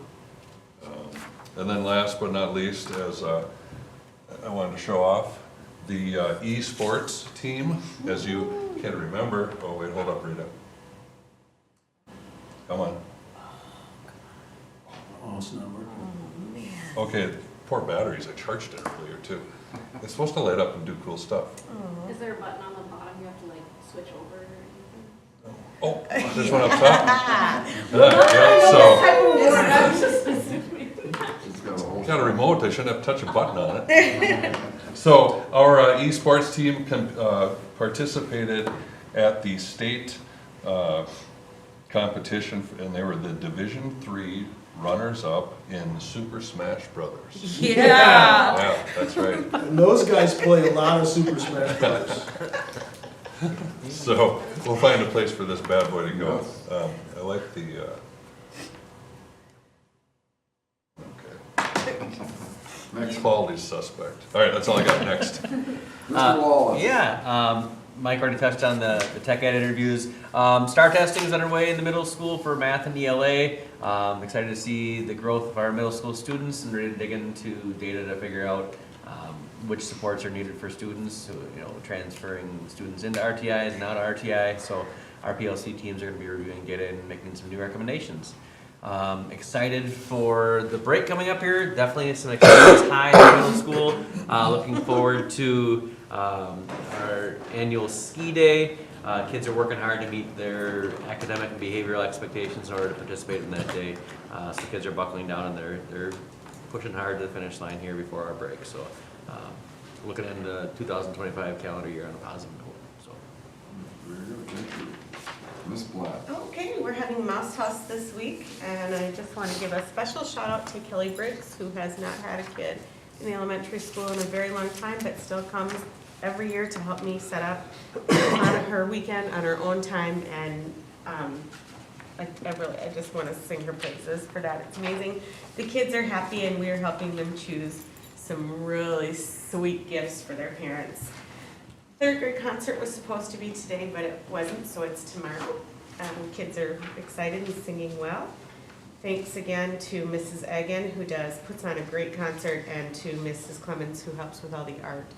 The art up there is fabulous. If you guys haven't seen it, if you haven't looked in there, it's amazing, museum quality. Teachers are working together to complete a mural that was started with students and families at last month's Family Art Night. It's been a great way for staff to come together and connect and celebrate the school. It's paint by numbers, so we're all able to participate. The 3-year-old room at Dresser Elementary School is ready to go after Christmas break. I think the start date is the 16th of January. It's rated in about there. It allows for 10 new students to be enrolled at Little Saints altogether, with more likely at the end of January. We should be able to bump enrollment one more time. Do we have the space? We do, and then we do because of opening up that new room at the Dresser building. Yeah. Yeah, it's the staff, but we've been really doing well with staffing, so it's quite possible we'll be able to add another, after the initial 10, another 5 or 6. And you have the space already, but just no staffing for it, is it? No, so for whatever reason, it didn't, we always thought pie in the sky, we'd like to use a room at Dresser, but our understanding was that the licensing, daycare licensing is, it's a beast, so we thought it would take a lot of money to get the room up. But then on a whim, Jess and I were like, let's just call a licensor out there, and she's like, no, it's good to go. So there we go. So now we can move those 3-year-olds in, and they're with the 4-year-olds, which is great. We're gonna have an open house. It hits that whole issue we talked about, capturing open enrollments. That's a great way to do it, because now parents are in the building, in Dresser Elementary, where their kids would go if they were 4, when they're 4 next year. So we'll see. We have David Brickley is coming on board as a full-time route driver while Scott Smith is out. And last, I just want to share my sincere gratitude to all of the teams that I work with, including my amazing admin colleagues and boss, my childcare people, transportation, and school, I was out for a solid week, and it turns out no one even needs me. Things went so smoothly, and that is the blessing of all blessings, to know you can count on your people to keep things running smoothly. It's because you've done your job prepping. That's a big part. I'm pretty sure it's mostly Jeff Benoit. I got a thank you letter from the Association of School Administrators, Wisconsin School Administrators, that said, "Dear Mr. Benoit, congratulations on your Blue Ribbon Award." It's the gift that keeps on giving, people. Hilarious. I love Jeff. Jeff started the whole thing, so it's not that Jeff deserves his props. All right, anything else? So, quick question, so this was all, the first part was the daycare, you said? No, What? 3K and? 3-year-olds, dresser is all 4K now. Okay. So all 4K students. And we also have our ECE room, which is special needs kids who are 3 to 5. Now what we're doing is we had one empty classroom space in there, so we said, well, let's make it a 3-year-old room. So it's still This little. is in Dresser Elementary? Uh-huh, it's still Little We Saints. have 3-year-olds in? Well, it's not, Well, it's still childcare. It's childcare. It's just we thought, It's that dresser. why wouldn't we set up a room for 3-year-olds so they could collaborate with 4K, get to know the teachers? Oh my gosh, and the parents we only have space for 10 kids initially to go there, and the demand is much greater than that. The idea of having kids kind of be ready, it's just another easier transition for them. Okay, I see, so you've got kids in the church, kids in the daycare facility, and now Yep. kids at Dresser Elementary. Yep, so we You have got it. Little One minute. Saints, Little Saints 1, Little Saints 2, and Little Saints 3. Okay. Mhm. And as a parent, even though kids are all over the place, it's run so smoothly. Yeah, It is. yeah, You guys do a great job. yeah, amazing, yeah. Anything else? Nope. All right, superintendents. I'll be uncharacteristically brief. Do you want a couple things? Yeah. All right. We come here to hear you speak. No, you don't. Now you're just lying. Special ed reimbursement rate, it was estimated, remember, with the new budget was gonna be 42% in this year. The current estimate was 35%. Again, this was not some sufficient, so we thank the state for infinite wisdom and all of the support for special education. That was sarcastic. The other item is that the Department of Education is being dismantled, so that's in process. I will say that what was shared is that the department, it's being delineated, or the roles of the Department of Ed are being farmed out to other departments within the federal government. So Department of Labor is going to take over elementary and secondary education. Department of Labor is also going to take over post-secondary education. Department of the Interior is Indian Education, and Health and Human Services is Foreign Medical Accreditation Partnership. Health and Human Services is going to be Child Care Access, Means, Parents, and School Partnership. And the Department of State is going to do International Education and Foreign Language Studies Partnership. So primarily, it sounds as though school districts and the state will be working with more the Department of Labor and HHS rather than the Department of Ed. The other caveat that was shared was that states will continue receiving all title funds, including those that support low-income students, teachers, academic enrichment, blah, blah, blah, blah, blah. They'll just now receive them from the Department of Labor. It's silent on whether or not there's a reduction in what that would be in the upcoming year. We're anticipating there will be, but there still hasn't been any action on what it would be. That's it. All right, very good. Look like we lost our public, so we do have a presentation of award tonight. We haven't had that in a while. Rita, if you would stand. I didn't even brush my hair for the meeting. Well, when you won the Blue Ribbon Award and then they took it away. That was really mean, wasn't it? But we want to present you with our own award. Oh. Oh my God, that's so perfect. Oh, you guys. Best elementary school in the universe. Yeah. In the universe! And we got you a blue ribbon. Oh my gosh. Oh. You're the best. Thank you. This That was is so good. Good.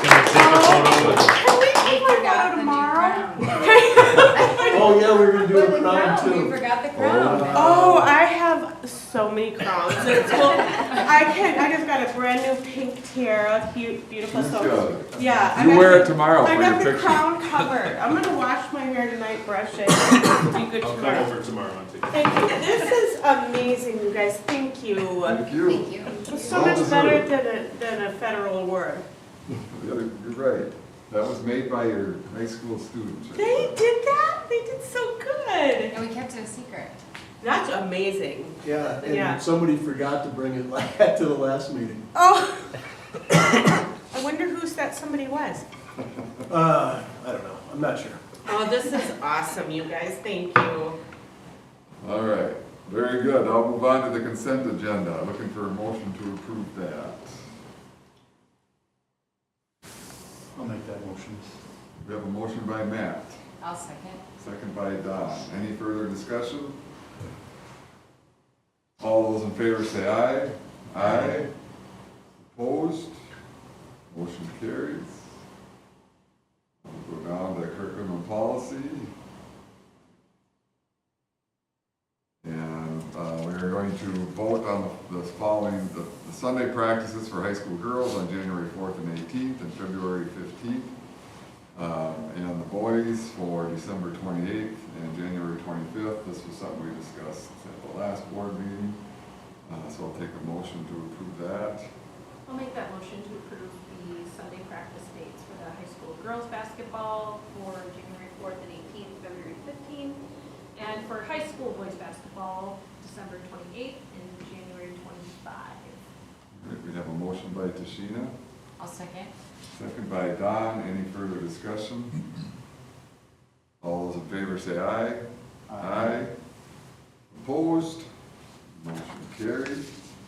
Next is the policy 413, the education of children and youth experiencing homelessness. Again, we looked at, we have to do both of these separate. Yeah, and I'll throw out too, I put it in your board update, but just for posterity's sake, there was conversation around, there was recollection by Ronnie, and a conversation around that policy having been approved in the past. Further research after the meeting subsequently did identify that it was around in the past. It never found its way to our actual catalog online of policies. And so because had reviewed it and we're updating it now anyway as a result of the, what do you call it? The title evaluation process, evaluative process we're currently engaged in, we would like 413, there's a minor modification with the opening paragraph that's really the lion's share of the difference. But 413 and 413 Rule 1 will replace what the board had approved previously, which is 411.2, but it technically never made it into our book. Does that make sense? And so when this is approved, 411.2 will not be in the book, as it wasn't, and 413 and 413 Rule will be there. So you need these as separate motions? Yes. So I'll make a motion to approve the changes to policy 413 for education of children and youth experiencing homelessness. We have a motion by Don, I'll second. second by Tashina. Any further discussion? All those in favor say aye. Aye. Opposed? The motion is carried, so now we'll look for a motion to approve 413 Rule 1. I'll make that motion to approve policy 413, Rule 1, education of children and youth experiencing homelessness. A motion by Tashina, Second. second by Matt. Any further discussion? All those in favor say aye. Aye. Opposed? That motion is carried. We'll move on to the financial section and vote on the MOU with Collier? Something like that. Clinic. And for school-based mental health and behavioral health services. I'll make that motion to approve the MOU with Kaler Clinic for school-based mental health and behavioral health services. A motion by Tashina, Second? second by Don. Any further discussion? This, we don't need a roll call, right? No. All those in favor say aye. Aye. Opposed? Motion carries. And then we'll go back, vote on the assigning of 2024-25 fund balance to Fund 46, which we talked about last time. What was the amount? It's about 350. $350,000. motion for that. I'll Go ahead. I'll make a motion to approve the final 2024-25 fund balance to Fund 46. A motion by Don, Second. second by Matt. All those in roll call vote? Matt Bryce, Yes. Tashina Rager, Yes. Don Milky, Yes. Ronnie Schuler, Brett McCurdy. Yes. Thank you, Lorraine. Next is building and grounds. We'll vote on the purchase of the kindergarten playground equipment that we discussed in the committee meeting. And that was just under $40,000. Do we have to make any distinction about the fundraising piece in our approval? I don't think so at this point because we're paying for it. Oh, We just approve it and And offset anything. Correct. Okay, gotcha.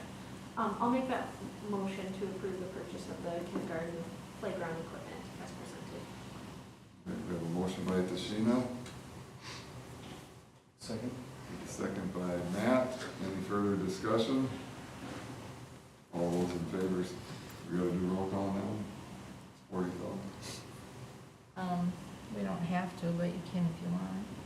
Well, let's do it. Okay. Matt Bryce, Yes. Tashina Rager, Yes. Don Milky, Yes. Ronnie Schuler, Brett McCurdy. Yes. Motion carried. Next is the vote of elementary school roof repair, which we talked about last time. And that amount was, I want to say it was like 26,000 if I recall correctly. You remember, Lorraine? I don't off the top of my head, but I can. 21 or 26, something like that. Want me to go back and look? probably should have. Okay, let's take a look. So that would have been in the November board update.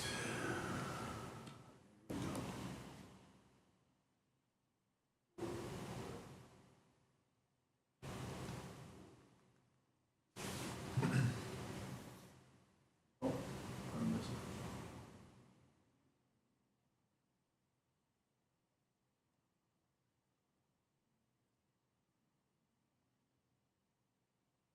Not in the November board update. We talked about that in November, though, did we not? Yeah. Minutes. Do you have a board book open? Yeah. You go back to the November meeting, that should be an attachment.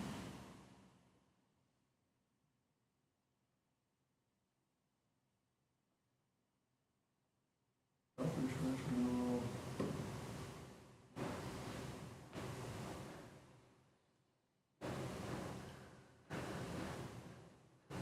I got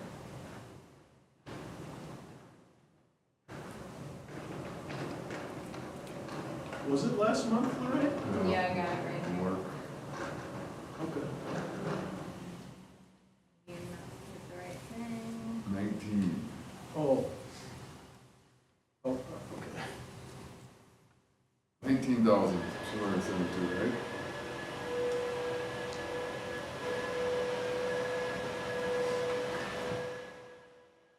It's $19,272 for the elementary roof repair. And again, just a reminder, that was just a small section, right? Corners technically. Take a motion to approve that. I'll make that motion. Motion by Matt, second by Tashina. All those in favor say aye. Aye. Opposed? Motion carries. The next is the middle school, high school drive bus garage dresser crack fill project for the roads, parking lot stuff. That.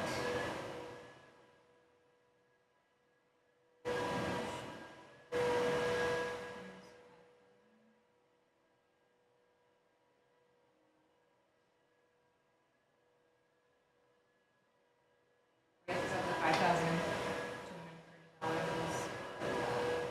That was multiple locations, so it's more than that total. Yep, there's two separate attachments in last month's meeting. Yep. That's the correct one.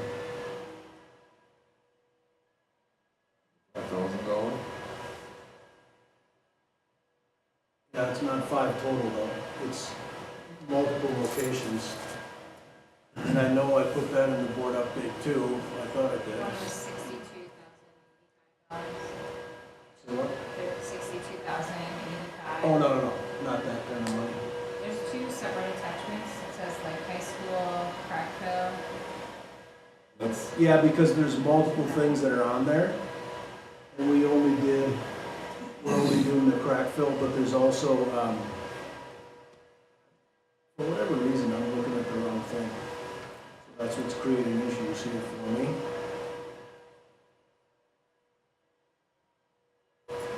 Minutes and agendas.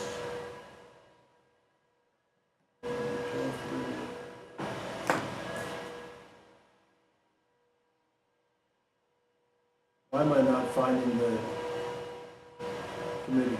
Oh, here it is. really, that was. I know.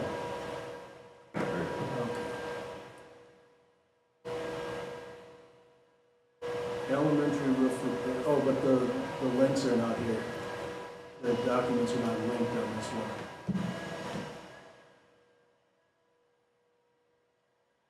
Ah, I had to click a button, now I got it. All right.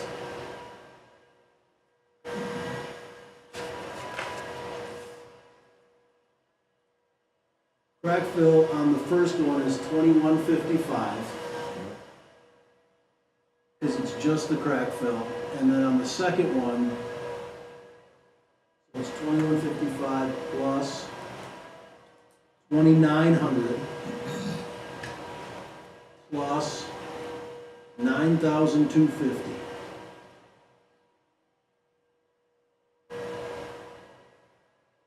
And 2275 for the bus drive, right? And $22.75 for the bus garage, thank you, yes. For people listening at home, if you are, the confusion is that there's multiple, we talked about this at the committee meeting, there's multiple things bid, and so we have to find the crack fill portions, which is what we're intending to do. 16,000 about?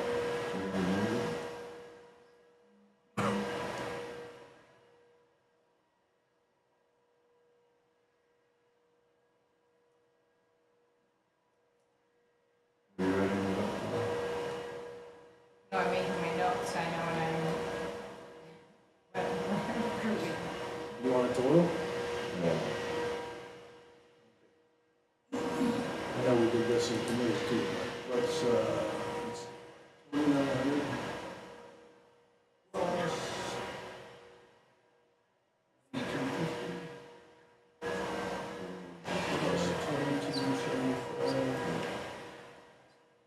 What was the other one?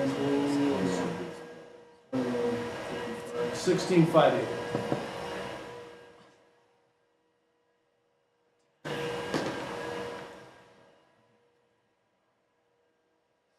$16,580, so take a motion to approve.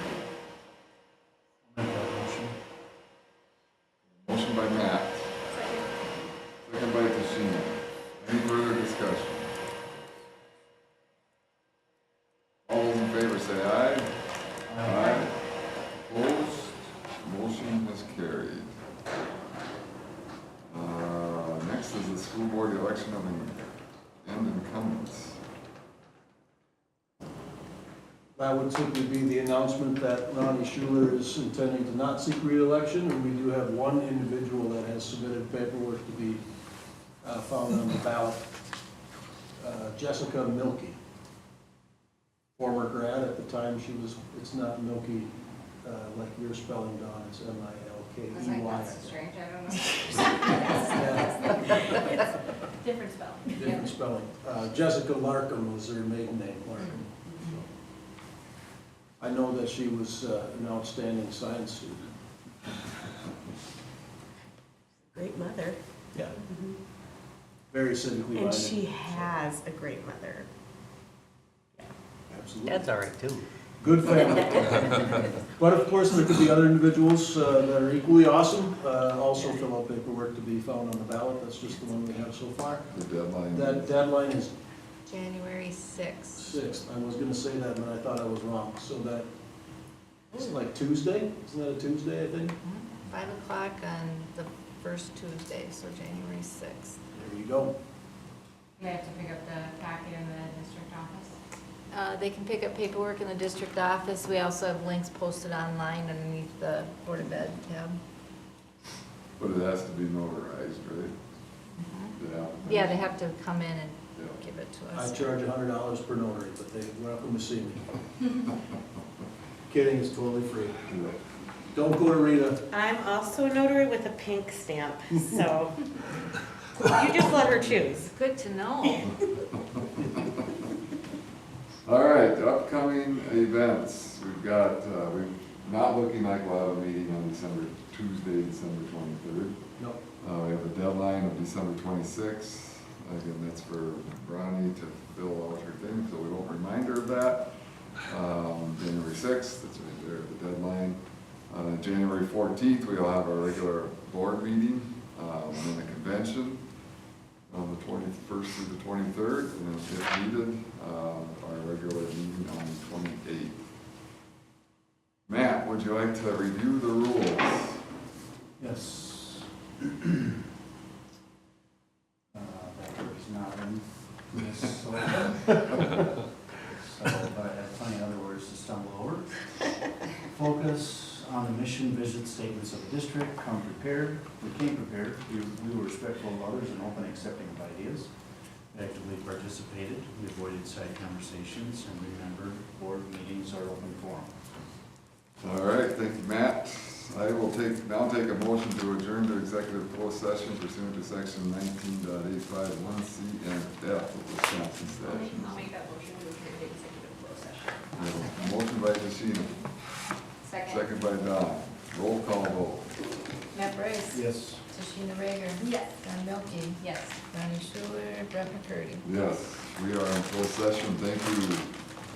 Thanks so much, you guys. This is the best ever. I'm so No, you're sorry. good, you're good. I didn't tell you. I was talking. You are welcome, Rita.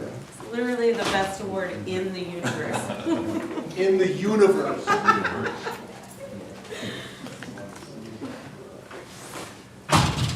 You know if you're gonna make it to everything that you do? I was See planning you, on Lori. it, but I See ya, have a good night. You too.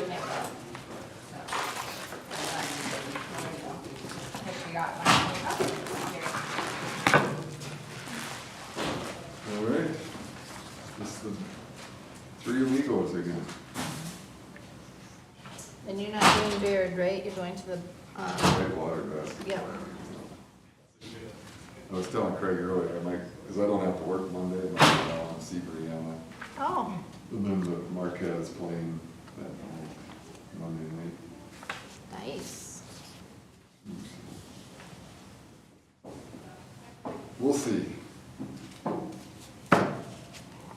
could always stay home and go fishing Monday too. Wouldn't want to do that. We have a nice shack. We have a nice shack. They have a shack a cabin on the lake. It's only 100 yards to walk out to where the fishing is. Nice, yeah. Won't be pleasant to do that this weekend, but I won't be. But better make it nice. It is making nice. Um, Did he not turn that off?